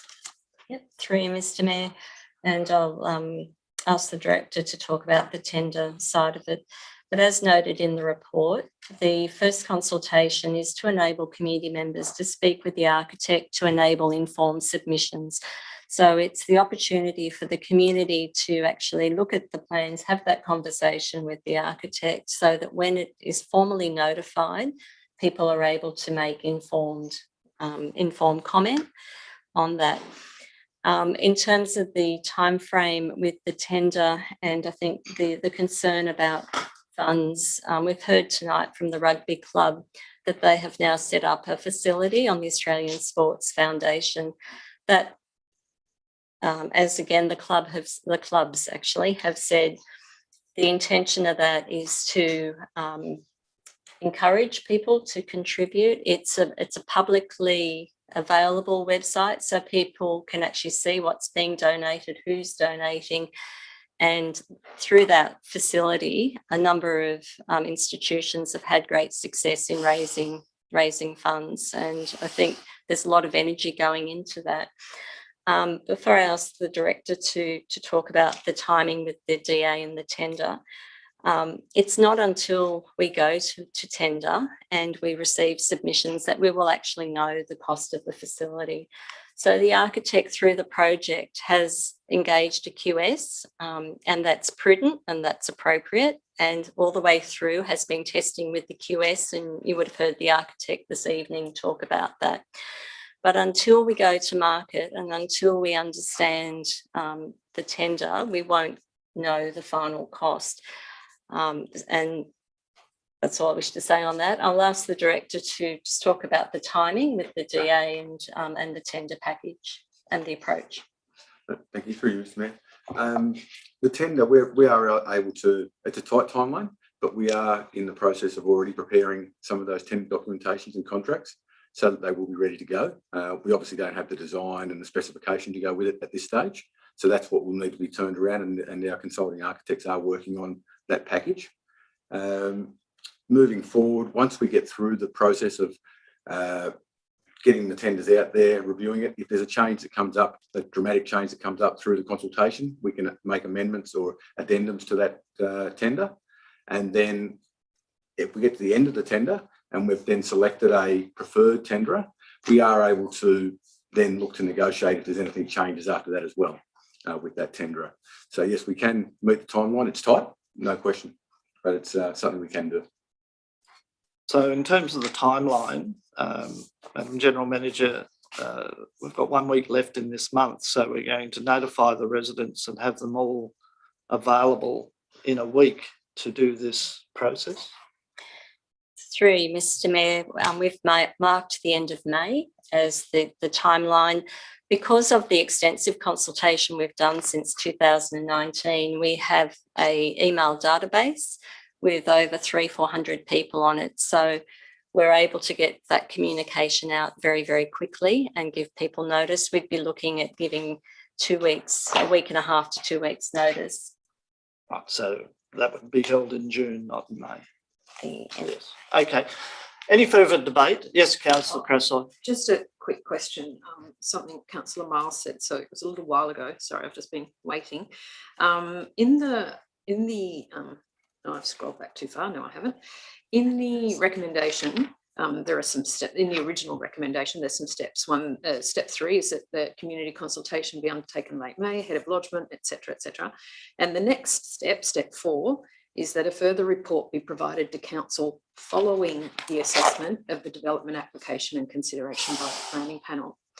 And so I'm just curious, because Councillor Miles says, of course, it will come back to council before it goes to the DA, but that's not what it says in the PP.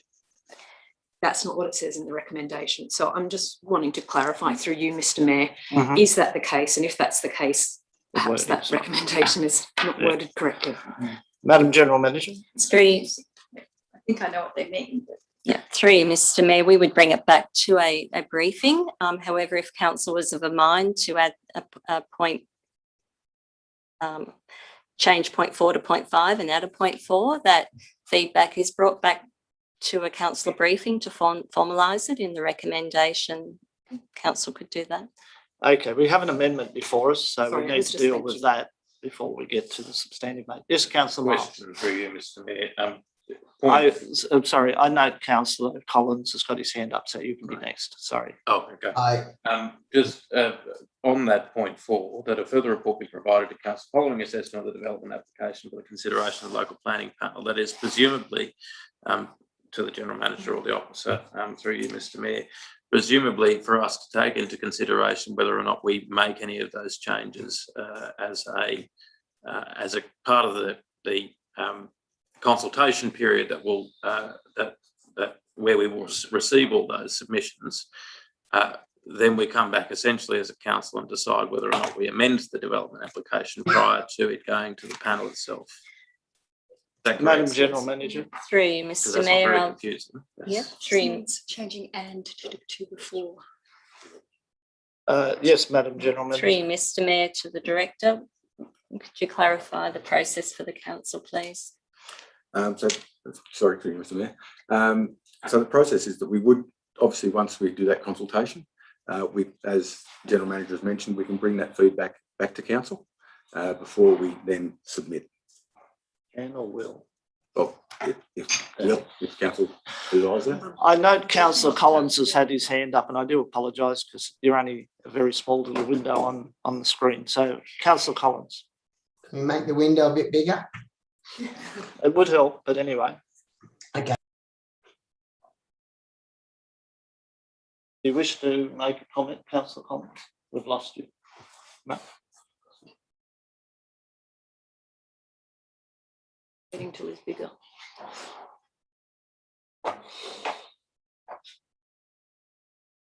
Can you hear us, Councillor Collins?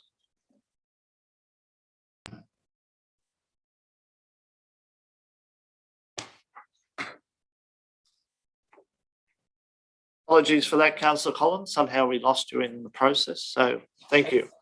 Please proceed. I just want to speak against the amendment, largely for the same reasons as Councillor Miles has outlined. As far as the Conservation Advisory Panel goes, they will be consulted within the DA process. The Sustainability Advisory Committee and the Bushland Management Advisory Committee, I would recommend them making submissions. I don't think it's within their charter to actually review DAs prior to lodging it. So I think that might be a little bit of a tricky one. But I would encourage everybody individually and as a group to make submissions in the DA process, but making it by throwing this down to these committees prior to the DA process, and also they will invariably afterwards, they will, it really is just adding another layer of bureaucracy, which will slow it down. And I'm not sure. I wonder if that's the intention of doing it. But at any point, in any case, all those committees will have an opportunity to have a say, as will everybody. It has to be done in the proper way, and that is when everybody else has a say. We can't. It is not fair for us to throw this down to particular committees that we wish to review it before going through the DA process and then sending it out to the whole community. We are the decision makers here. We find something that we are in a position to send to DA process, and then we take the consultation. So it's really just about getting the order right. So I will foreshadow a motion that is the original motion if this was to fail, and if there's any minor changes to that original motion, I'm would be open to that. But yeah. Can we clarify? Are you foreshadowing a new motion or just the original one? Because we're dealing with an amendment. Once we deal with the amendment, if it's lost, then we go back to the original motion. You foreshadowing? Oh, okay. Yeah. Sorry. In that case, my mistake. Yeah. Yeah. That's fine. Okay. Yeah. Thank you, Councillor Collins. Is there any further debate? If not, I've got a few comments to make, and I would make it very clear, as I've made very clear all along, that I'm 100% supportive of providing improved and enhanced facilities for our sporting groups. However, the plans I've seen tonight is the first time I've seen them. They're not in the council business paper.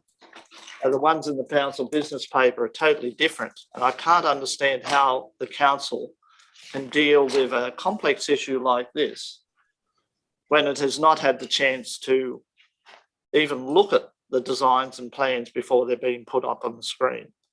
I don't think that is good governance. I don't think that is good process. And I can't support at this stage moving forward on a set of plans that I've just seen for 5 seconds. Secondly, I insist on meaningful consultation, and the General Manager has outlined a range of processes that have taken place in relation to information supplied to our community. But I've said all along, I don't think the residents have had the opportunity for meaningful consultation. That is very important, and I think it's quite a stark contrast between what our sporting community as stakeholders have had in terms of access to this process and what our community has in terms of meaningful consultation. A pop-up in the park, a controlled meeting in the hall here doesn't represent the opportunity for our community to have a very clear understanding of the proposal and an understanding of what the other community members. So as I said at the previous council meeting, I believe we need to have a combined meeting in the town hall of our community to be able to hear what the new changes are and then reflect on those and be able to present their thoughts in relation to those changes.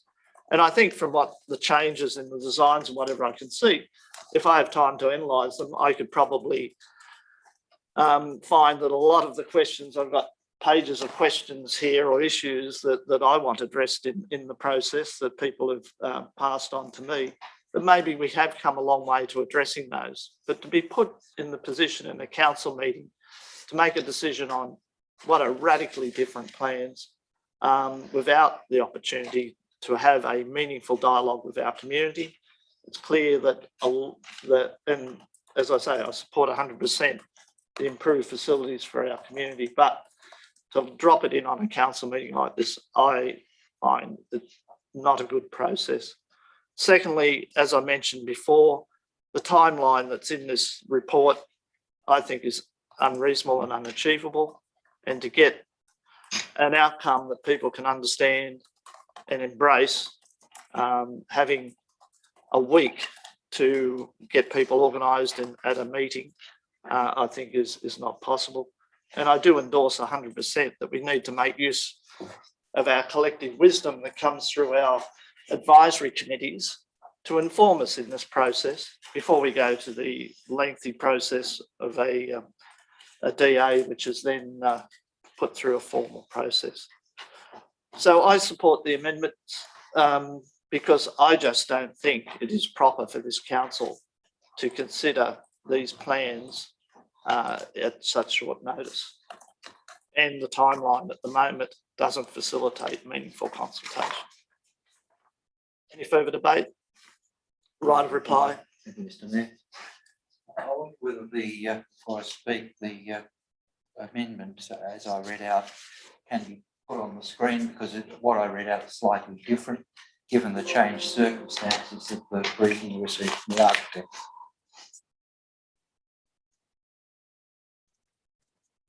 Okay, that doesn't include what I read out at, I want to insert a new point 3.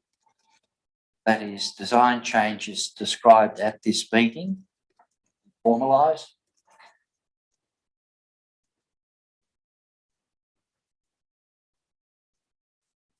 Obviously, that will have to occur before we have further community consultation. Point 3 will then be numbered point 4. Point 3 will then be numbered point 4. Question, Mr. Mayor. No, Councillor Sanderson has the floor once he's finished. I want to know what's going on. I don't understand. I thought he had right of reply. Why are we changing the motion? I'm not changing. He's not changing the motion. He's just making sure the motion reads as he originally stated. Councillor Sanderson. Thank you. That's correct now. Thank you. My right of reply. Good. Thank you. So many points come out of this. I expect my right of reply might be a little bit scattered. But the committees of council that I've referred to are advisory committees. They're advisory committees of council. They can report back to council on anything that that is referred to them. I think it's appropriate to refer these matters to them. With respect to the Conservational Advisory Panel, it is a little bit different. Conservation Advisory Panel regularly receives information or has meetings with or reviews proposals before DAs. That is part of the process. Regularly, we have applicants that come back to the Conservation Advisory Panel on a number of occasions before an application is made, and then again after the application. So it's perfectly regular for all of those committees to be involved in the process. And they can all be doing that work in parallel. Conservation Advisory Panel regularly meets on Wednesdays on the third week of the month. And there's no reason why committees or the other committees cannot hold meetings at similar times to do this work in parallel. They will be providing advice to council. The other thing that is critically wrong with this proposal and the timeline given in the business paper, as Dr. Sharp has pointed out and the Mayor has confirmed with the General Manager, that basically if we go to consultation again in May, and we're making a development application shortly after, that consultation is meaningless. And we heard a few, well, in fact, it was our last meeting that ran over 2 weeks, that you know, this council is being highly criticised by its community for lack of consultation or consultation that is not perceived as being meaningful. We need to get the consultation process right. And it's entirely appropriate that consultation is done sufficiently in time to allow changes to occur, that the changes that consultation should come back to this council. The changes that occur, we have to have, as the elected body of this council, we have to have the opportunity to look at what that consultation has brought out and whether the design changes have actually responded to. That is an important part of the process. We are the elected representatives of the people of this municipality. We should be listening to them. They must guide us on how we go. Now, I strongly support us ultimately having a facility there. If the community tells us this is the right one, and I'm sure the clubs will, great, let's go ahead. But let's get the process right. Now, I don't believe that the time frame that we have in the papers is achievable in any case. We also have the issue of the rugby club needing to raise funds for it to become viable in the first place. I mean, I want it to happen, but it should be happening properly. The other thing we need to clarify, and I know Councillor Miles in debates like this before has tended to, create confusion about the position of the applicant and the assessment authority. We have to separate ourselves completely. We are not even going to prepare or do the assessment or make the recommendation. That'll all be done by an independent party and the LPP. At this point in time, we are the applicant, but we choose whether we make the application or not. This must come back to council to determine whether the development application is lodged in the first place. There are two completely different processes. Okay. At this time, we are an applicant. We are not the consent authority. Correct. That closes debate on the amendment. I now put the amendment. All those in favour? Against? Declare it lost, and Councillor Collins is against. So we move to the motion that was put by Councillor Miles. Yes, Councillor McLaughlin. Can I speak in support of the motion? Original motion? Yes, sorry, you've spoken. Could I just make a quick amendment on advice? You're moving the amendment. Just to amend in the last line of point 4. Sorry. Following the assessment of the development application before consideration by the local planning panel. That's the only amendment. If Councillor Collins is happy with that too. Councillor Collins, do you agree with that? Yeah, yes, that's fine. Thank you. So that now becomes incorporated into the motion. Councillor Miles has spoken to his motion, and do we have any further discussion, debate?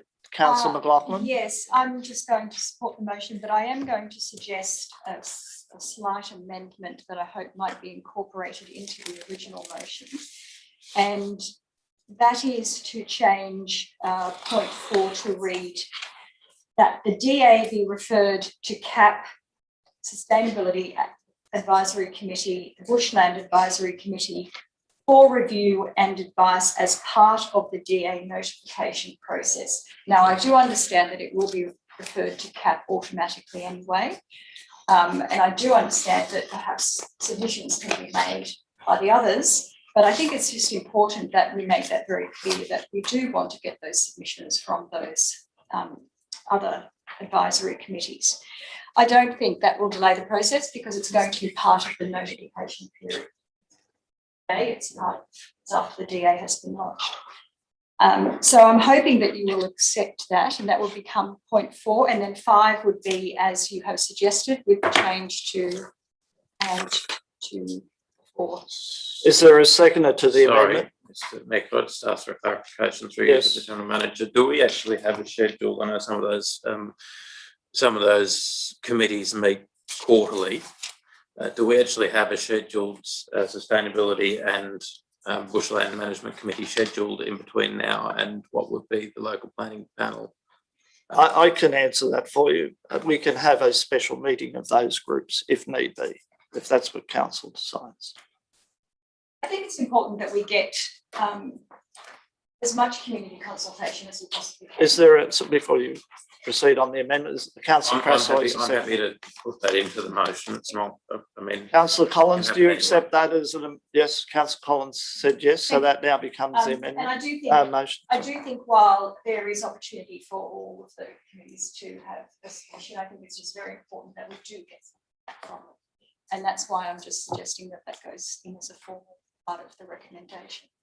It's very important that we get as much community consultation as we possibly can. I think it's cleaner that we do it after the DA is lodged, so that we have the most appropriate plans that for these committees and the community to have.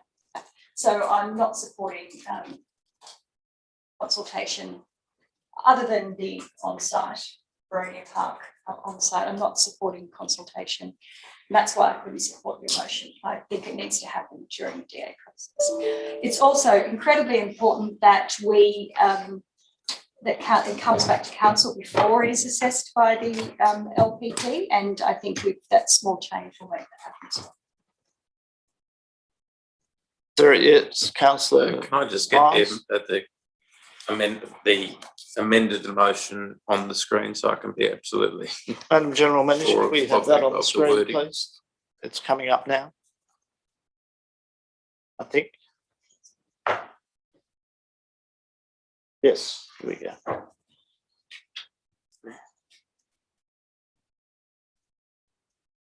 That the DA be referred to CAP,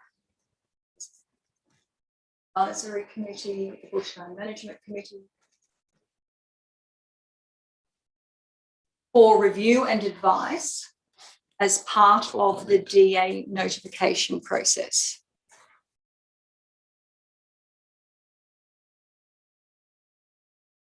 Councillor Miles and Councillor Collins, is that what you've agreed to? Yeah, I don't see that being an issue. Councillor Collins, that's all right, okay. Right, so that's the motion as it now stands. Is there further discussion? Councillor Krasoy. Thank you. I would like to speak in support of the motion as well. And I know that it probably might make some groups in the community unhappy that we're going to this DA stage, but I thank Councillor McLaughlin for her always insightful way of putting the words just right.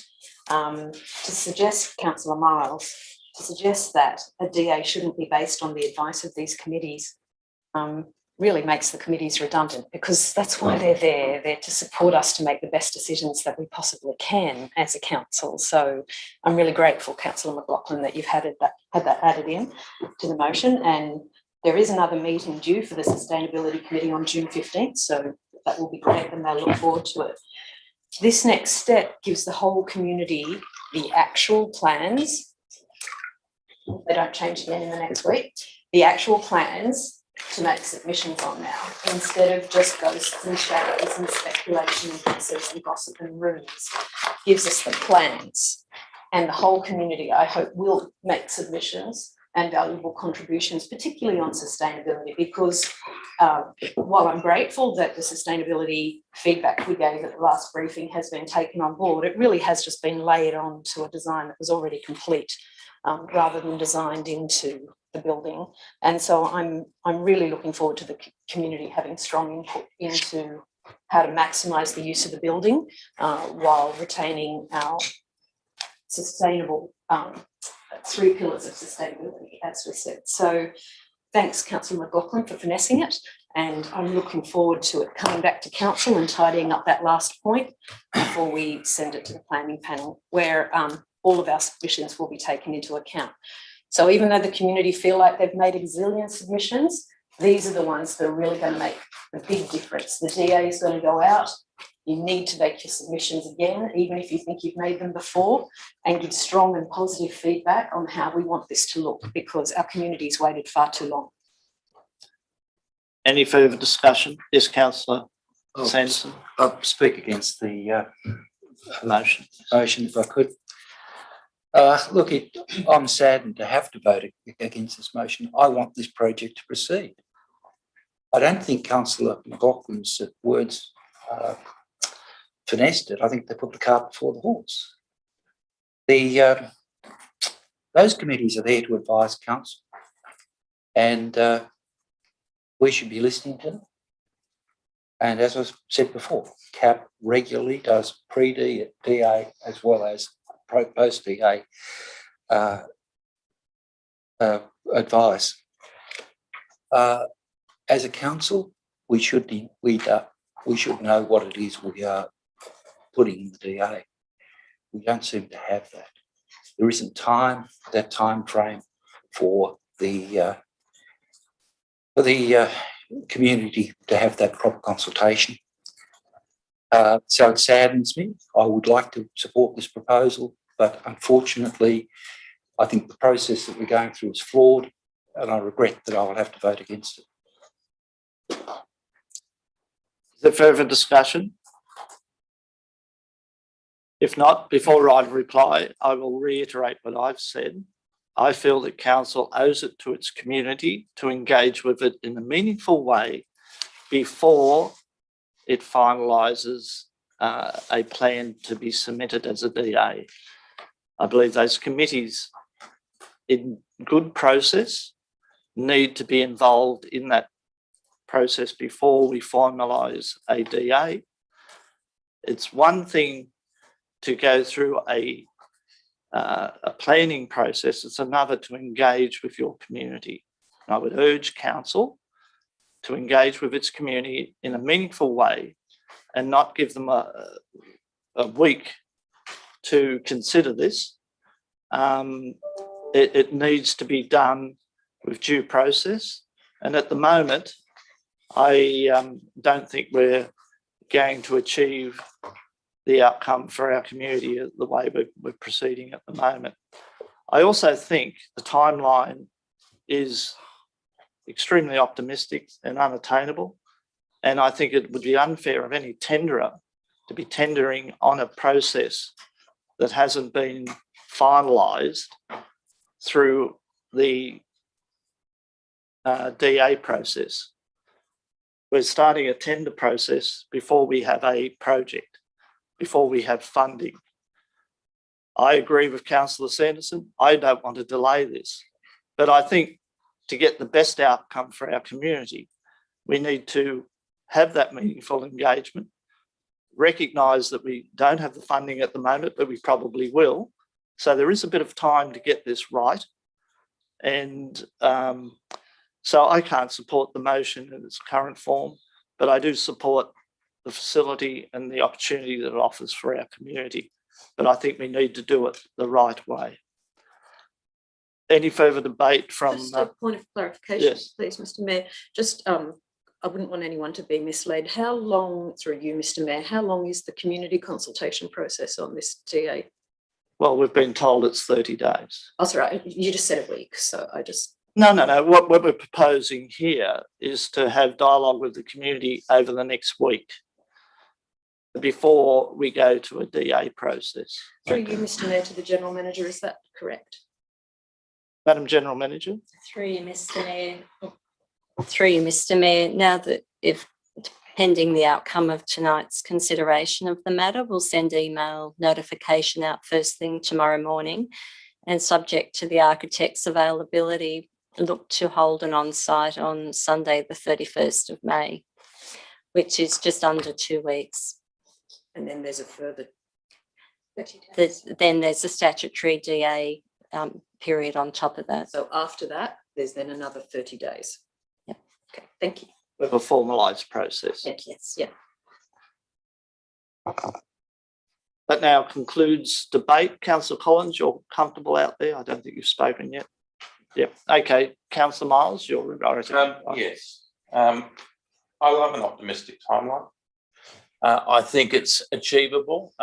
It's something that we put out there to the community, and I think that we are under an obligation as something as the council that has adopted that timeline to deliver on.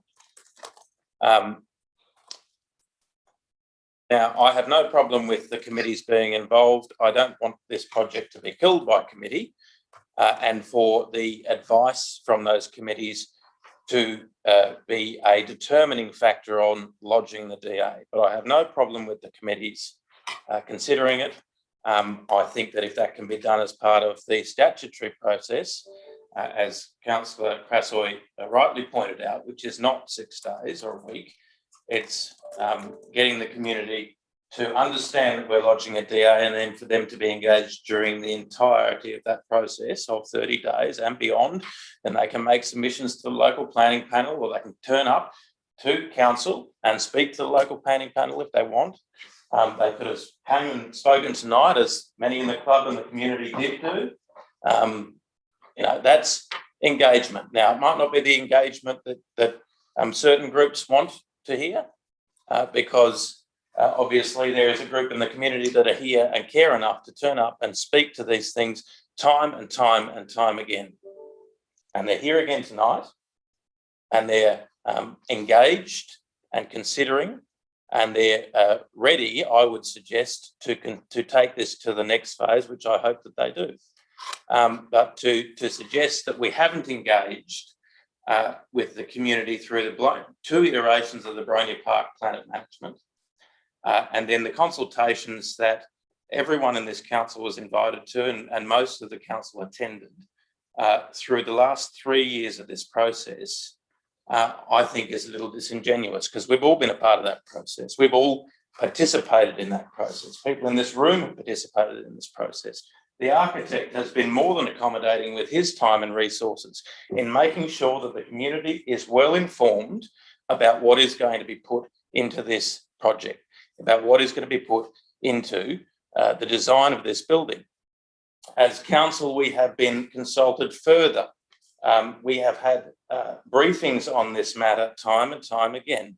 So to suggest that the community is in any way not being informed, or that we as a council haven't been involved in this process, in my view, is wrong. The community, when this DA goes live, will have every opportunity, and again, through the architect, we'll have every opportunity to make informed submissions to this development application through the process, through the 30-day period, through turning up to the local planning panel if they see so fit. They can make submissions to the local planning panel. The community is engaged on this because it is something that, in my view, the broad community want. Now, I endorse completely in moving forward with this process, and I endorse completely particularly sticking to the timeline that council itself set to deliver this project. So I applaud the staff and the work that the staff have done to get this to where it is. We've heard from the general manager that it's achievable to get the consultation done in the month of May and then lodge the DA. We've heard from the architect time and time again about how he is and his team are configuring the site in order to cater to the clubs that will use it and to the council that will be the end custodian of the building. I applaud everyone involved, and I think that it's high time that we stuck to the timeline that we set ourselves, and I believe that we've got a good team to deliver on those timelines. So I look forward to the process over the next 2 weeks and over the 30 days following that, and I certainly will be in attendance at the local planning panel meeting when it comes up. That now concludes debate. I'll put the motion. All those in favour? Councillor Collins is in favour with the other councillors, and I'm against, and Councillor Sanderson's against. That now concludes that item, and we move on to, or move back to 4.1. No, sorry, the matter's been dealt with. We now move back to item 4.1, which is the operational plan and budget, including long-term financial plan and fees and charges. Do we have a motion in regards to that matter, Councillor Sanderson? I'll make the motion, Mr. Mayor. Is there a seconder? Councillor McLaughlin, do you wish to speak to your motion? Yes, Mr. Mayor, I'll speak briefly to it. When or beginning of this term of council, when this particular council was elected, we came to office, and sadly, I don't think we had a very good idea about the value of our assets. In the brief time, we now, through our digital asset management plan, have a very good idea. In fact, we are one of the leaders, as I understand it, in the state. This prepares us to get on top of our maintenance backlog through properly planned and staged both maintenance and upgrade work. This proposal also sets out options for this community. We've heard things at times to suggest that we were in financial problems. We are not. This council is sustainable. We have different options for what that sustainability will mean. And that is something that this will be the next body of council listens to, will have to make decisions about. But again, as I was speaking about last time, we will be listening to the community about which of those options is correct. So I endorse the report, and I, on this occasion, thank staff very much for the great work they've done in developing things like the digital asset management plan, and also for the simplifications in the papers tonight that make this proposal so much easier to understand. I mean, it may be haggling about where we might have savings here and there. That can occur through the consultation process. I've identified a few myself. I don't think to go into those debates or into those arguments. I think it's important to get this out for the community to look at, and to give us their views on their priorities and which option is the best way forward for this council. I think it's a great bit of work, and I commend the motion. Thank you. Just a bit of housekeeping. It's not a criticism, but if councillors could be mindful that we now have a reading system that puts words up on the screen for those that have hearing impairments or difficulties. Running through papers, particularly the harder course papers, does create a bit of background noise that causes issues. So, Councillor Miles, just wondering. Yeah, all right, I'm just trying to find a tab. Okay, no worries. Any further debate? Put paper on the other side of it. You might just turn your microphone off for a second if you're not using it. I will speak. I have some questions first, if I may. Yes, Councillor Collins. First question, with the line 191, just on the spreadsheet that we've got, regarding the revenue from traffic and parking, is that increase just because it was reduced? It goes from $401,000 to $639,000. It's a 60% increase. Is that because it was reduced in 2020 because of 2021 because of COVID? General Manager, were you able to hear that? Yes, I think we've yes, got that. Mr. Mayor, Okay, I'll defer to the Director of Finance and Corporate Strategy. I have the business papers in front of me, but I do believe I understand the question that you're asking is about the revenue. In our Q3 quarterly budget review statement, we did identify that for this financial year that there was an increase in revenue in this area. It is related from COVID recovery as well. And on the basis of the income that we're receiving for this financial year, that's why there is a subsequent increase in the budget. It's also, I believe, covered in the commentary of the council report. Thank you. Specifically, I'm asking about traffic and parking. That increases General Manager. $401,000 to $640,000 revenue. I just wonder if you could shed some light on that. Also, the expenses, which I presume would be salaries for, I don't know, for rangers, goes from 166 to 310. So it looks like that's sort of doubling. Is there something new planned in terms of fines or something there? Just seems like a big jump, that's all. Yeah. And Madam I General got Manager. this afternoon, so I can't.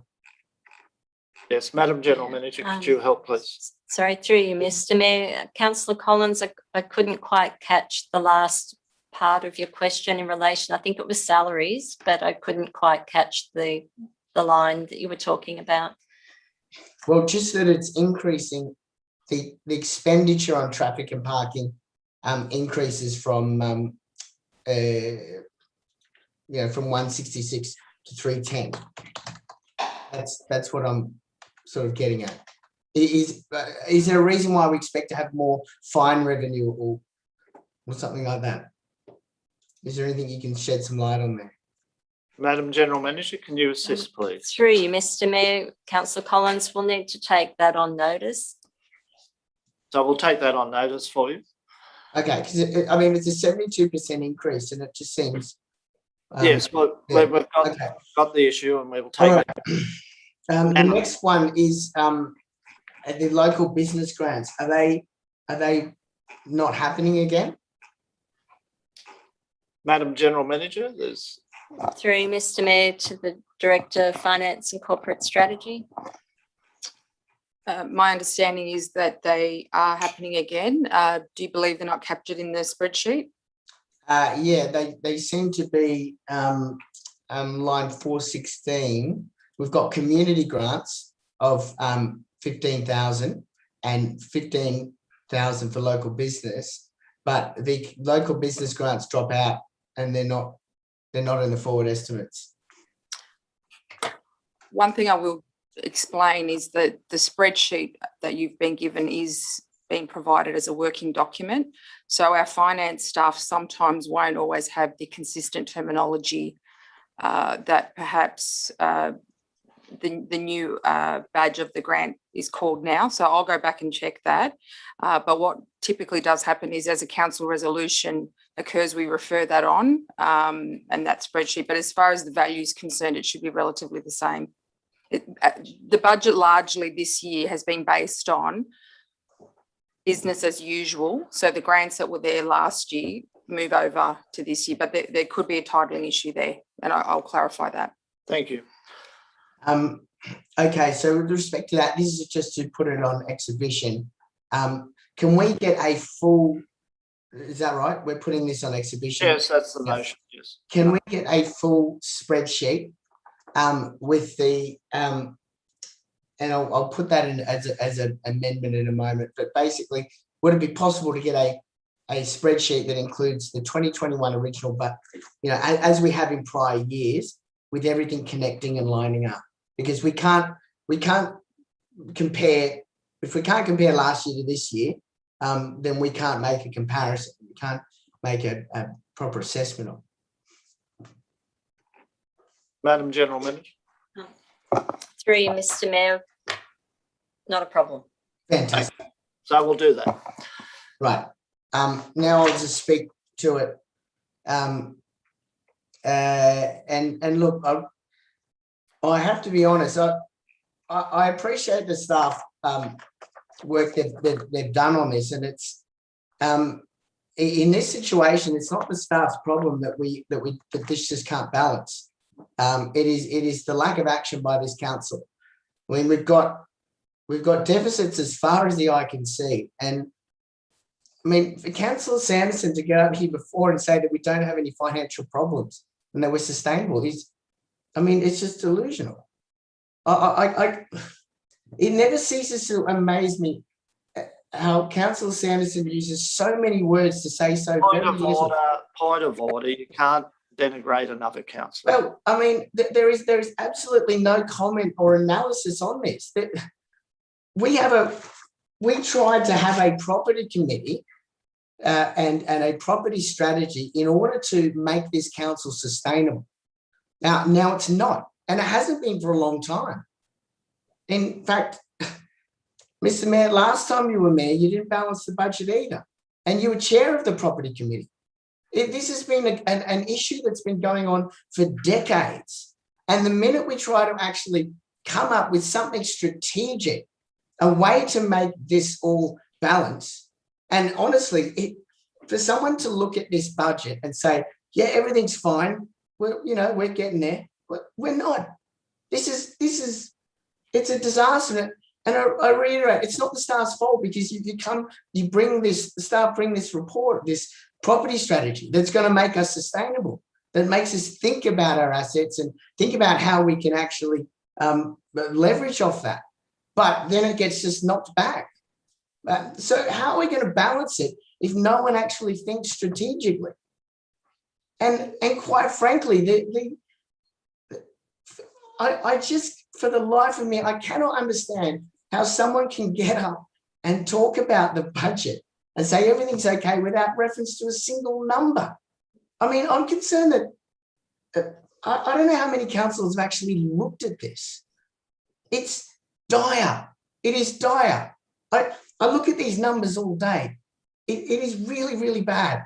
And if something doesn't change, councillors don't start thinking strategically and actually, being open-minded about what we have to do, this council will be unsustainable. And we'll have another management improvement order put on this council, just like we did shortly after the mayor left office the first time, back in the 90s. I mean, this council needs leadership, and I would encourage anybody that has any understanding of these things to please run for council, because we need better councillors. It's absolute. But that's all I'll say about that. That's good. That's good, Councillor Collins. You've had your chance. I will make an amendment. Well, an amendment I would like to make. It will referring to for councillor fees.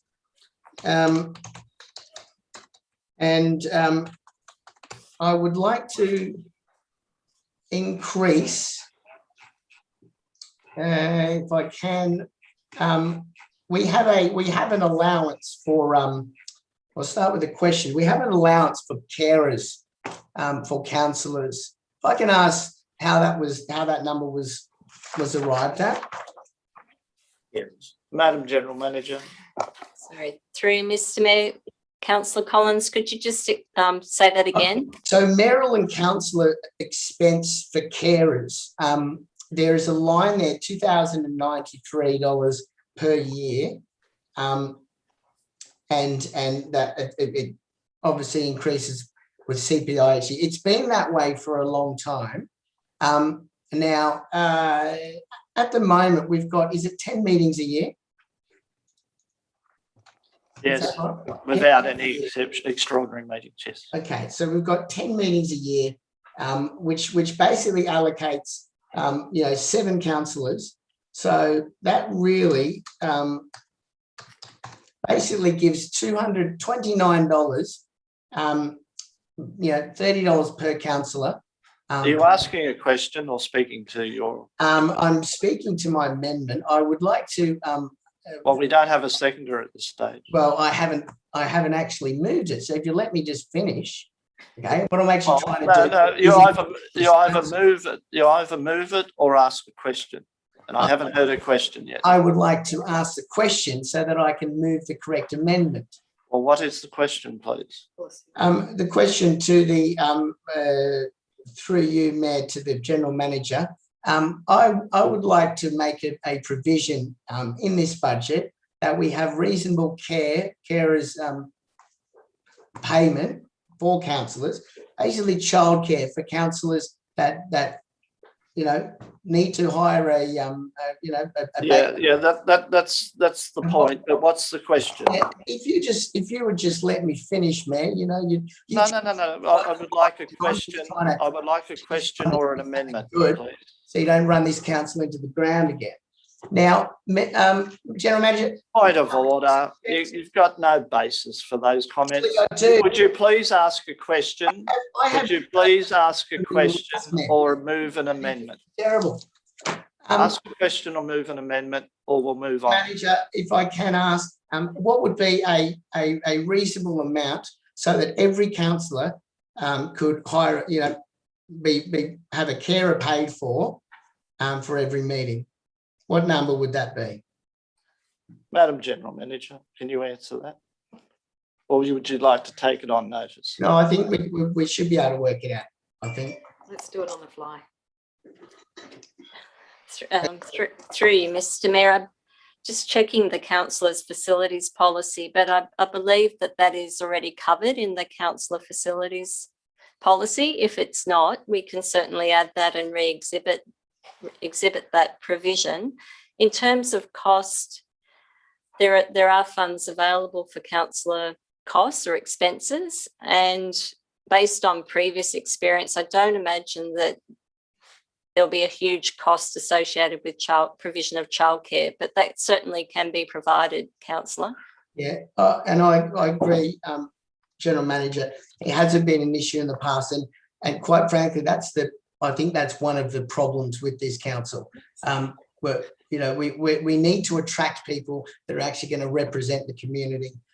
So if we were to say allocate $150 per meeting, times 7 councillors, times. Could you please move an amendment? The or amendment ask a question? I will move is that we increase the mayoral and council expense for carers from $2,093 to $10,500, which gives $150 per councillor per meeting, and that I would like to. Is there a seconder to the amendment? Councillor Miles, would you like to speak to your amendment? Oh, there's a question, is there? No, I was going to second the amendment, but I need to just talk it through, because I would have thought that not all councillors are going to take. I will speak to it. I'll cover that. You can just speak to it. Yes. Speak to your amendment, please. Basically, yes. Look, I haven't. You know, at the moment in this particular council, it probably would only apply to me. I haven't yet made a claim on that. But what I want is that every councillor, every potential councillor, understands that we are a workplace that will be supportive of parents that want to come in and contribute to council, but have childminding responsibilities, or you know, could be other caring responsibilities. That's covered, and not only covered, it's encouraged. This is about trying to appeal to a different demographic that I feel is grossly underrepresented at this council. So if we put that out, that if you run for council, we've got your childcare covered. Come in, make a contribution, and hopefully you do a better job than you know, some of the people sitting around this table. You know, so that's the logic of it. I understand 10,000 probably isn't going to be spent, but then that can just return to your reserves. So, okay. Now, is there yes, Madam General Manager? Yes. Through Mr. Mayor, just for the councillors' benefit, within the existing policy for councillor facilities, each councillor is eligible to claim up to a maximum of $2,000 per annum to cover any childcare or caring responsibilities. but it's not budgeted for, though, is it? Madam General Manager, is it in the budget? Yeah. Sorry, through you, Mr. Mayor.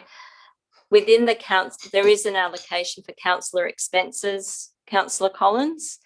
So if there was a need to increase that, we could always do that through a budget adjustment following the next election. If we find that there's not sufficient in there to cover up to a $2,000 per councillor, if every councillor drew down on that, we could do a budget adjustment. Look, you know, I don't see a problem with actually including it in the budget. If we need to take it away from the delegates' expenses or whatever, I mean, quite frankly, we've got more set aside for councillors to go on junkets than we do for councillors to have childcare. So this is about priorities, and I think it's important that even if that money is not used, we are sending a message that we will support those that have caring responsibilities if you want to come and contribute to council. Sorry, yes. Point of Councillor clarification, please. Just some of the points that Councillor Collins has made. I've been on this council for 9 years, and I took advantage of the expenses available to me when my children were young. In fact, that was one of the only expenses I ever had with council, was my childcare expenses. So I've had a fantastic opportunity to represent this council, and my children have been looked after while that has been happening.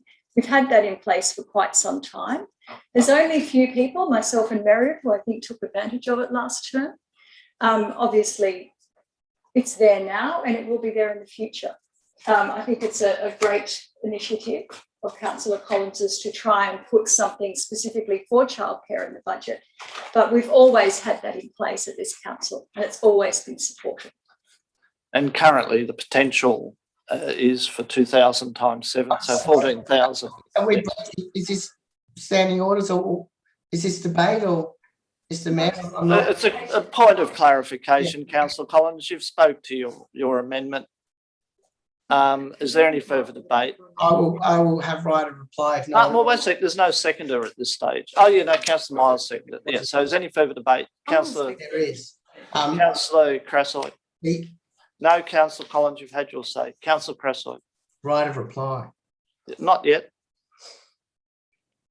Well, it's just that this is, if there was ever an example of policy on the fly, I've got to say this is it. Doing maths, asking questions of multiple members of staff and coming up with something on your laptop, on your computer, on the fly. I mean, this is policy on the fly and it's a little embarrassing, I've got to say. What is also embarrassing about it is that when Councillor Collins already capped councillor expenses and capped councillor allowances and argued for them, and there were good reasons at the time, but at the time I did forewarn that such a move would exclude representatives from our community. And you didn't seem to mind at the time, but that was when you had an all-male ticket running for council. And I'm glad that you're looking to get more women into council now, councillor, but it just is strange that you're actually reversing some of the work you did not so very long ago. I can't support this amendment. It's just embarrassing. And we already have it the General Manager's just explained to you that we already have it. But by all means, go out and say that a do-nothing councillor rejected an on-the-fly amendment to a motion that we already do. The further debate on the amendment? So embarrassing. Any further debate? I Write a reply, Councillor Collins. Yeah, look, I it doesn't surprise me coming from the council that's racked up more frequent flyer points on this council's. Councillor Collins. Point of clarification on that, Councillor Collins. No. Sorry? No. Point of clarification or point of order, whatever you want to call it, through you, General Manager, who paid for my flight to a conference in Townsville in 2018 to bring back actually some really good ideas about placemaking that you totally don't understand? Who paid for my flight and my accommodation at the council, at the conference in Townsville in 2018? Thank you. Madam General Manager, are you aware? Through you, Mr. Mayor, yes, I am. Councillor Crassoy met her own costs. Thank you very much for that. Councillor Collins, could you please refrain from making accusations against your fellow councillors? I'd like to have a question, if I may. Who paid for the flights and accommodation to Perth in 2018? In 2017, when I went to a conference in Perth, council paid for my flight and I paid for my accommodation. So what I said was true? No, wait a sec. Like Councillor Collins, you will have to refrain as a point of order from making comments against other councillors or I'll rule you out of order. So please, you've got workplace that actually does make their own staff pay for their own I know. flights and accommodation. It's highly irregular for a councillor to make those comments against another councillor. Thank you, Mr. Mayor. We have Councillor Collins, if you wish to speak further, you need to speak in reply to your amendment. And try not to bully too many more women out of Councillor Crassoy, please. Councillor Collins, you have the floor to speak. It's not policy on the fly. To describe it as that, it's just just an attack for the sake of attacking. What I'm doing here is multiplying three numbers. That's not policy on the fly. I'm simply saying that in the situation we're in, with the budget that we have, if we were to have more people drawing on that care allowance, it would actually have to come back to a council meeting to actually fund it, to adjust more money, bring more money to allocate it. I don't think that's really appropriate at all. If anything, we should take that money out of the delegates and those expenses and the travelling expenses, the junkets, and then come back to council when when you've overspent that. But the idea that in order for councillors to claim childcare, they have to come to a council meeting and get it approved and is ridiculous. It would be humiliating. It is singling people out, and he's basically saying that you can claim up to 2,000, but I tell you what, if you reach that 2,000 and more than one of you does, then we're actually going to have to bring it to a council meeting and discuss it. That's completely inappropriate, and that is not the way we should be approaching this. Yes. This is about making fair. This is about making it diverse. Councillor Crassoy's attacks are absolutely unfounded, and they are personal and they are petty. I'm simply doing one thing, which is to make this council more supportive of families that want to contribute something to their local council. So. Okay, that concludes debate on the amendment. I now put the amendment from Councillor Collins. All those in favour? Councillor Collins, Councillor Miles are in favour, against? Crassoy, Sanderson, Williams and McLaughlin. So that's lost. We move back to the original motion. Is there further debate in relation to the original motion? Yes, I'll speak, Mr. Mayor. Yes, Councillor Miles. Just back to the original motion. I'll speak for the draft operational plan and budget to be put out on public exhibition, but I think that there has to be a little bit of a realisation of our budgetary position moving into the next financial year and beyond. We have a projected $1.4 million deficit for the next financial year. For the next 10 years, we are projecting, with no change in our revenue, budgets anywhere between $500,000 and exceeding $2 million. So I'd just stress that without some, and there are options in the report, particularly in the draft long-term financial plan, to use the only lever that we have available to us because of some of the decisions that have been made in this term, which is to jack up the rates. And 4 options are presented to us. And I would encourage a lot of people to look at those options, because what the documents here are highlighting is that we don't have the revenue base to maintain the level of service that people are currently enjoying in a situation where we may need to increase that service level in the future based on the feedback that we are also seeking through these reports. And the only financial lever through which we can do that is through increasing the rates. And there is a variation of situations that are articulated in the report. And I again reiterate what Councillor Collins said. This is not the fault of staff. This is something that obviously is more systemic and structural that we'll need to look at. But to have removed something that could have been as complementary to our budget as the property strategy in the last couple of meetings, to not look at all of the possible revenue sources and how to best deliver those things for the community. This budget is in a dire situation, and there are going to have to be some fairly tough decisions made in the next term of council about what our rate base is, what people are willing to pay, and the upper option of that potential rate increase to maintain current services is 15% rate increase plus the standard rate increase of 2.5.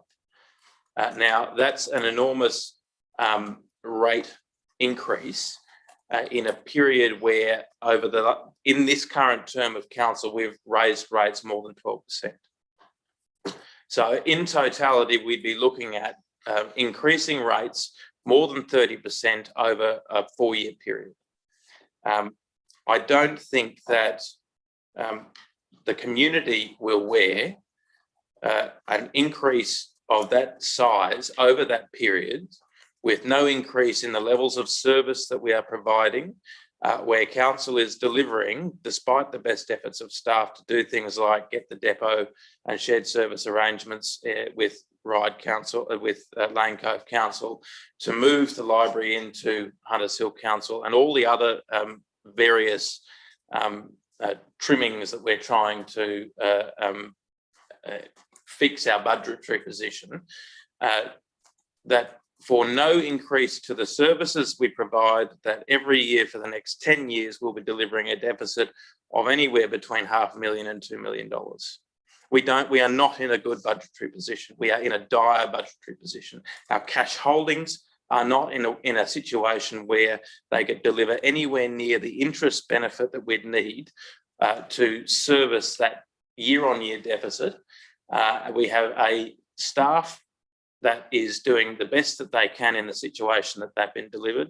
And the only mechanism that we have left ourselves, due to the decisions made by this council, is to jack up rates.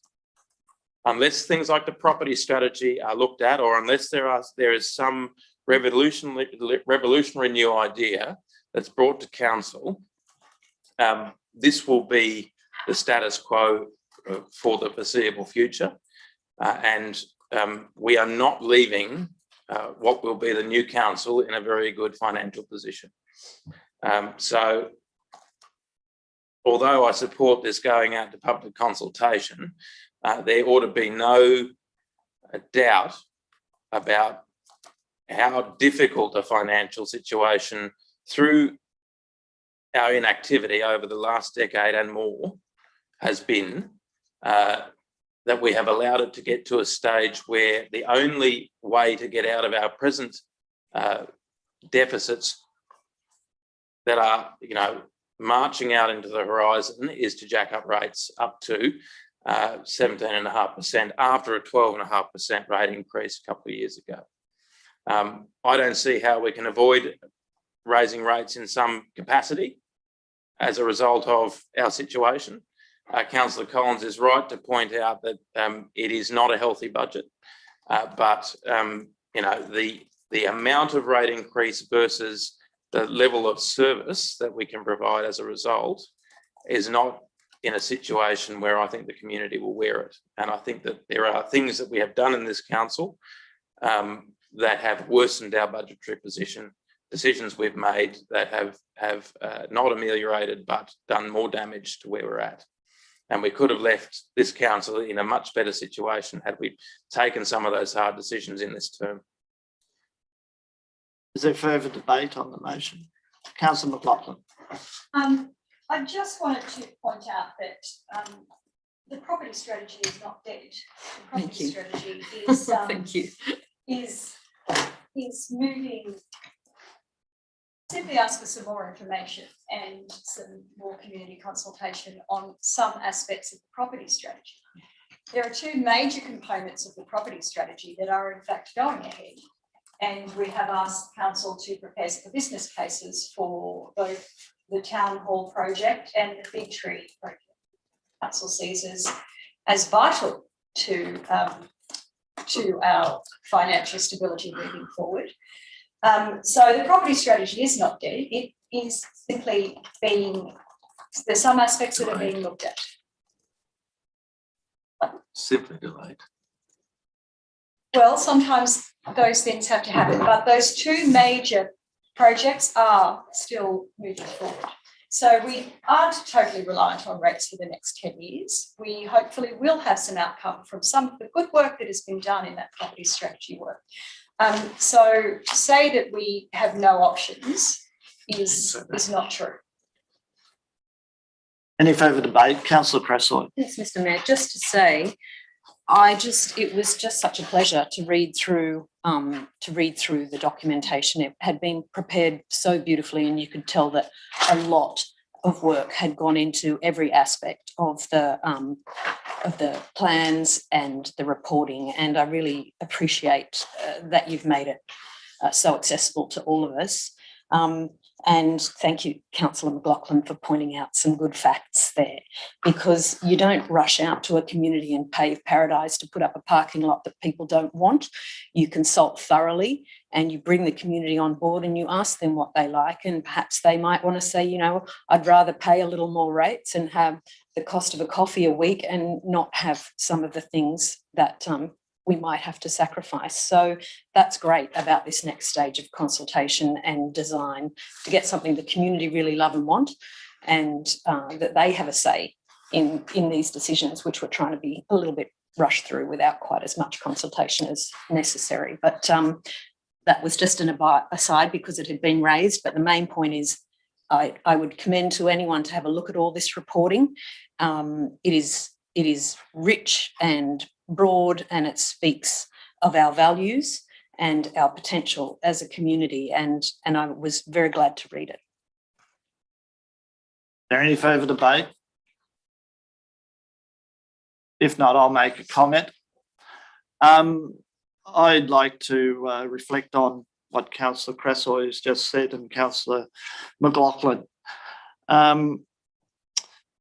I think the documentation we've got before us is excellent, and I think the staff have gone through a process of understanding what our financial position is, and they've provided clear evidence through our asset management plan, which no other council has that sort of capability of basing its decisions on evidence.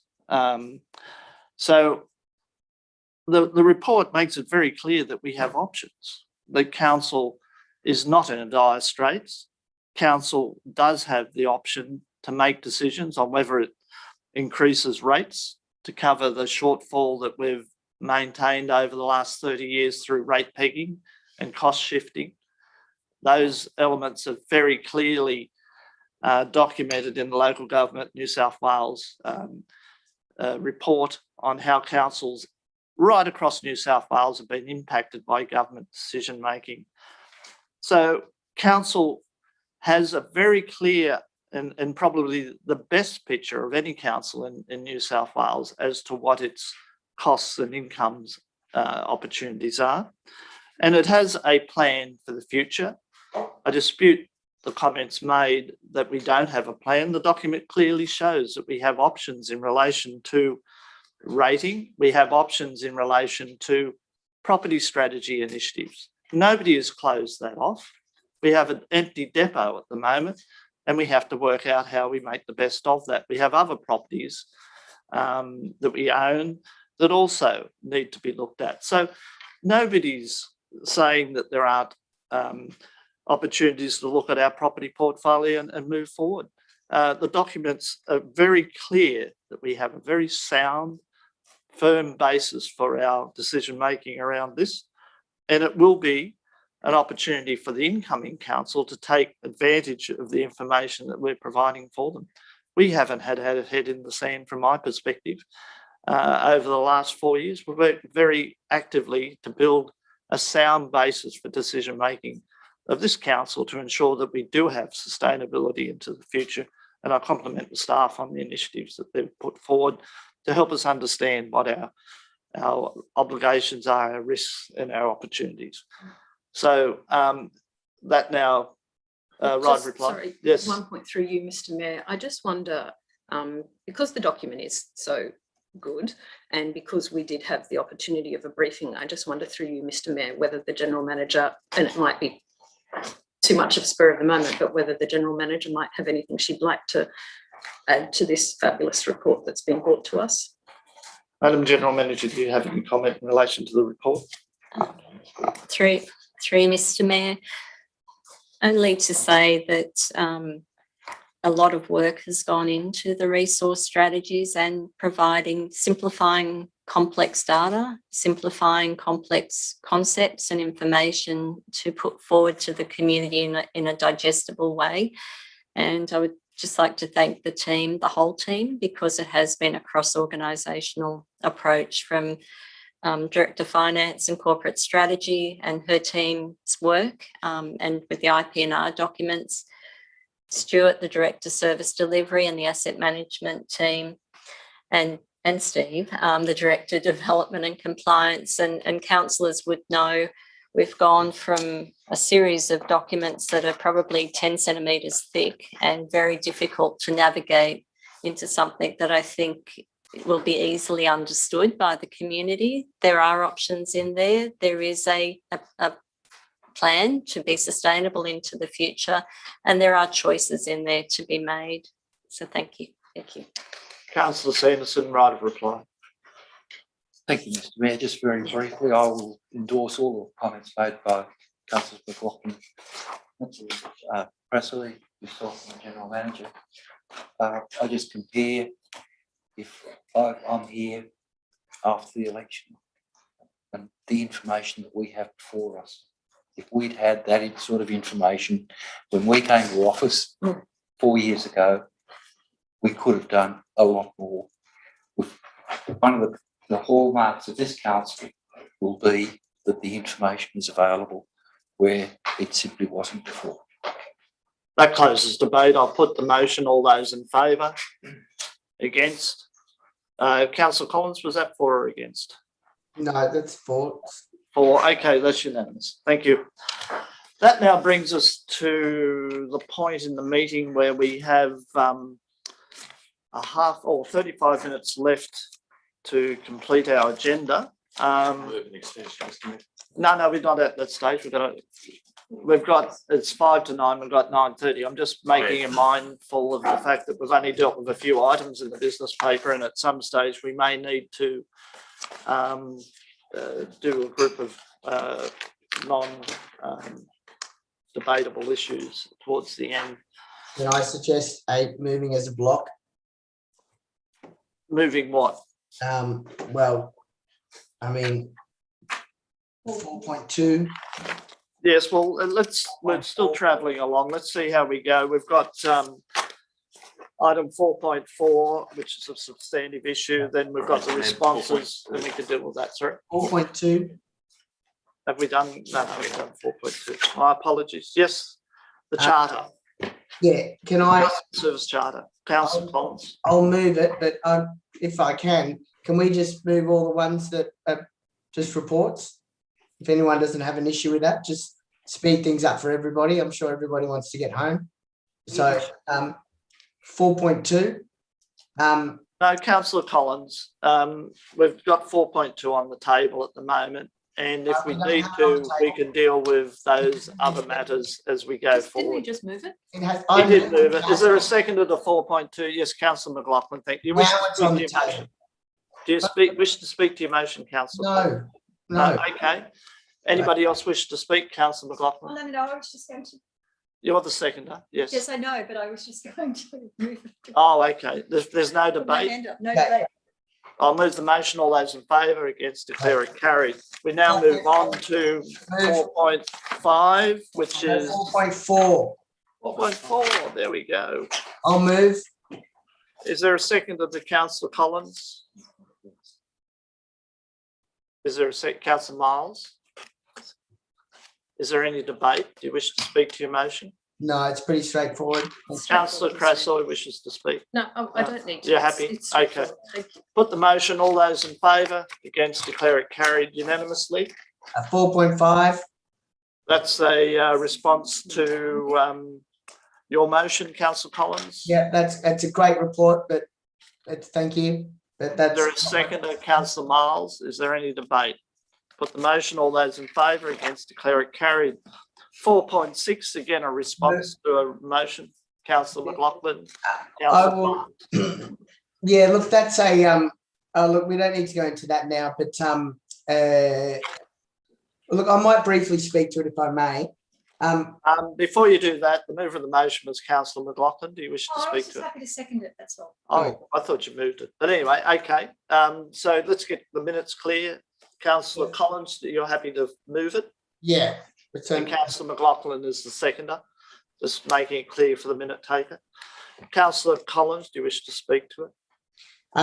Yeah, I just wonder, look, I understand that with neighbouring councils that we are all doing a sort of a different experiment. does it say who's actually looking at the sort of household food organics? That's a question. Through you, Yeah, to the General Manager, Madam General Manager. Through you, Mr Mayor, to the Director, Service Delivery. Mr Dutton. Thank you, through you, Mr Mayor. So Lane Cove Council are doing single unit dwellings. Willoughby are doing multi-unit dwellings, so the 150 plus units. And City of Ryde are doing the smaller multi-unit dwellings of up to 24 units. So all those residential areas. Right. And what are they actually try? I mean, because other councils have this up and running. What is it that they're actually trialing? So sorry, 3 years. Yes, that's fine. So each one's trialing something a little bit different. So the multi-unit dwellings, the large ones that Willoughby are doing, they're looking for bins that are placed on various levels rather than a communal area. Yeah. Then City of Ryde are having residents take their waste to a communal bin. So it's a little bit different again. So just the two different variations. And all that is about getting some data that there's not very much data around the urban areas on how this will work and what the contamination rates are and what the take up will be. Okay. So, that's good. Thank you. That's great. Great initiative. Okay. All right. Well, it's moved. That's all. It's moved and seconded. If you don't wish to speak to it, if there's no further debate, I'll put the motion. All those in favour, against, declare it carried unanimously. I'd like now to move to 4.7. Is there a mover? Councillor Miles, Councillor Collins, second. Yeah. Is there any debate? If not, I'll put the motion. All those in favour, against, declare it carried. We now move to report on legal matters on 4.8. Is there a mover of the motion? Councillor McLaughlin, Councillor Sanderson, seconder. Is there any questions or comments in relation to the items? If not, put the motion. All those in favour, against, declare it carried unanimously. We now move to 4.9, which is development applications determined by the local planning panel in April. It's a report to receive and note. Councillor Collins, is there a seconder? Councillor Sanderson, Councillor Collins, you wish to speak? No, that's right. No. Is there any debate? If not, put the motion. All those in favour, against, declare it carried. Move 4.10. Where are we? 4.10. Yep, got it. Page 77. Development applications determined under delegated authority, April 2021. Received a note. Councillor Miles, Councillor Collins moved. Oh, okay. Sorry, I missed you down there. Councillor Collins moved. Councillor Miles is the seconder for the minutes. Any debate? Not put the motion. All those in favour, against. Now we can maybe move to the point of adopting those remaining reports from 4.11. Not 4.13, Mr Mayor. I move all of them. 4.13. Yeah, I'd like to speak to that. Oh, you do. Okay. Okay. Somebody want to move the motion? I move 4.11, 4.12, 4.14. Wait. People want to speak. Yeah, I left out 4.13. No. We're up to 4.11. Oh, let's 4.11. Moved. No, wait a second. Yes, Councillor Sanderson. I'd like to speak briefly to 4.11. Okay. Well, do you wish to move something? I'll move 4.11 if I can. Councillor Crasso is seconded. Councillor Sanderson moved that motion. Yeah. Councillor Sanderson, you wish to speak to it? Yes, Mr Mayor. I'd like to thank the Director of Development and Regulatory Control for these reports tonight. They are far fuller and give Council a far better idea of items that have been determined, particularly by the Development Control Unit. But these items are incredibly useful. It makes a big step toward the openness of council, by providing councillors and community, if they wish to look at these reports in more detail. And I also make the point that this comes about to some extent by this council's only rescission motion in the current term that is supported by yourself, Mr Mayor, Councillor McLaughlin, and I believe Councillor Presso, that means that more development applications are actually heard by this panel, and I'm pleased to be seeing that the decisions of the panel are now far more open and accessible. Thank you. Any further debate?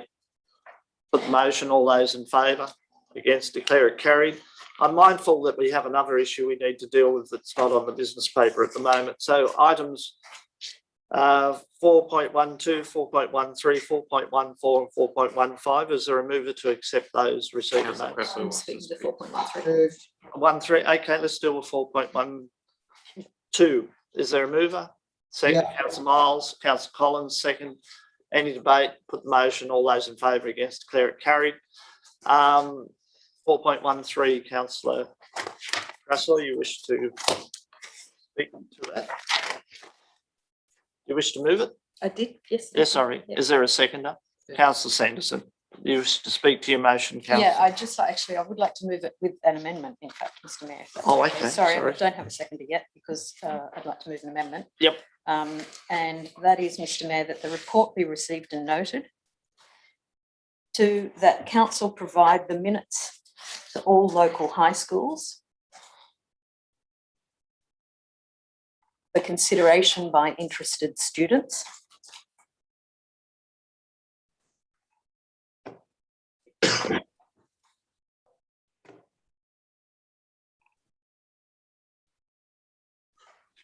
Three, that the agenda for future meetings continue to be sent to all local high schools, including those who don't currently have a student member on the committee, with an invitation for a student representative to register to attend.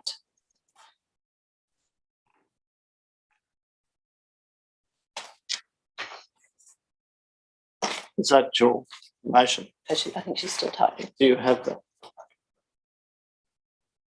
3, please. 3, that the agenda for future meetings continue to be sent to all local high schools, including those who don't currently have a student member on the committee, with an invitation for a student representative to register to attend. You're okay now? Just one. One more time. Point 3, that the agenda for future meetings continue to be sent to all local high schools, including those who don't currently have a student member on the committee, with an invitation for a student representative to register to attend.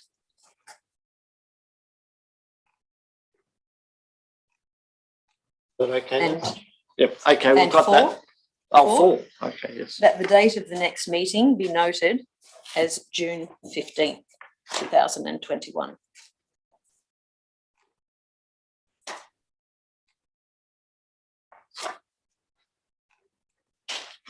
That's it. Councillor Sanderson, are you seconding that? Yes, Mr Mayor. Yeah. Do you wish to speak to your motion? Just very briefly, to thank the committee members who attended and the council staff who came along and introduced themselves and shared energy at our first meeting, and to say that I was just blown away by the student representatives on the committee, and it just highlights to me even further the comment that I made a few months ago that we really should be having youth representatives and student representatives on all our committees going forward, and I endorse that to the next council to consider. But a big note of gratitude for everyone who showed up with interest and curiosity and contributions to make. And I'm looking forward to the morning tea at Henley on June 11th and the next meeting of the committee on June 15th. Thank you. Is there any further? Yes, Councillor Sanderson. Thank you, Mr Mayor. I quite enjoyed that meeting as well. I think the ongoing support of this committee is absolutely essential. The having students on it, I think, is a masterstroke. And the other thing that I'd remind everyone of in the terms of reference of the committee, one of the provisions I drafted in We're also inclusive of students who attend schools outside this area who live in the municipality. There is, even though that hasn't been promoted, that is quite possible, and I think that would be another good move for inclusion in the committee. I look forward to with the other members of the committee, Councillor McLaughlin and Councillor McLaughlin, in preparing the next agenda as we are, I believe, empowered to. Okay, any further debate? Right of reply. Put the motion, all those in favour? Declare it unanimous. That now moves us to the next item, which is 4.14, which is the Advisory Committee of Hunters Hill. Moved. Councillor Collins, seconded Councillor McLaughlin. Any debate? Put the motion, all those in favour, against, declare it carried unanimously. 4.15. Yep, and that's Main Street. Councillor Cressoy, you wish to move it? The seconder? Councillor Miles, any debate? Put the motion, all those in favour, against, declare it carried. That now brings us to 7.1, which is question with notice. Councillor Cressoy, does that meet the response there? Meet your question? Look, just to say, Mr. Mayor, that the feedback I got from a couple of members of the community was that they wanted to see the letter published on council's website and social media and made available not just to their small group, actually made available to the whole community. And they asked if just with the update, that it's a bit like our legal reports, that sometimes when you're wading through it on your iPhone or your laptop, that it's tricky to see which is the new thing, or was that thing in the last one, and then you've got to go back to the past one to see which thing's been updated. And so they just said, could the updates be put either highlighted or put at the top as they arise, because there are some things in here that for example, there's a thing about ongoing conversations with DPIE starting in July this year. I guess little things that kind of just don't expand enough, or don't. And I appreciate that everyone's very busy, but if we've given an undertaking to provide these updates to the community, then it's the updates they're looking for. They don't need the whole thing reprinted every time. Yeah. Okay. Any further debate? Put the motion, all those in favour, against, declare it carried. Now that brings us to the end of the formal business paper, but in general business, no, we're not going to do that one. Yes. Yes, that's right. So we need, because we've got a issue that needs to be dealt with in confidential session. Councillor Miles wishes to move that we move in confidential session with the exclusion of the public. Councillor Sanderson is the seconder of that motion. Any debate? No. Put the motion, all those in favour, against, declare that unanimous. We now close the meeting to the public and will terminate temporarily the live streaming. So could we just wait until that's done?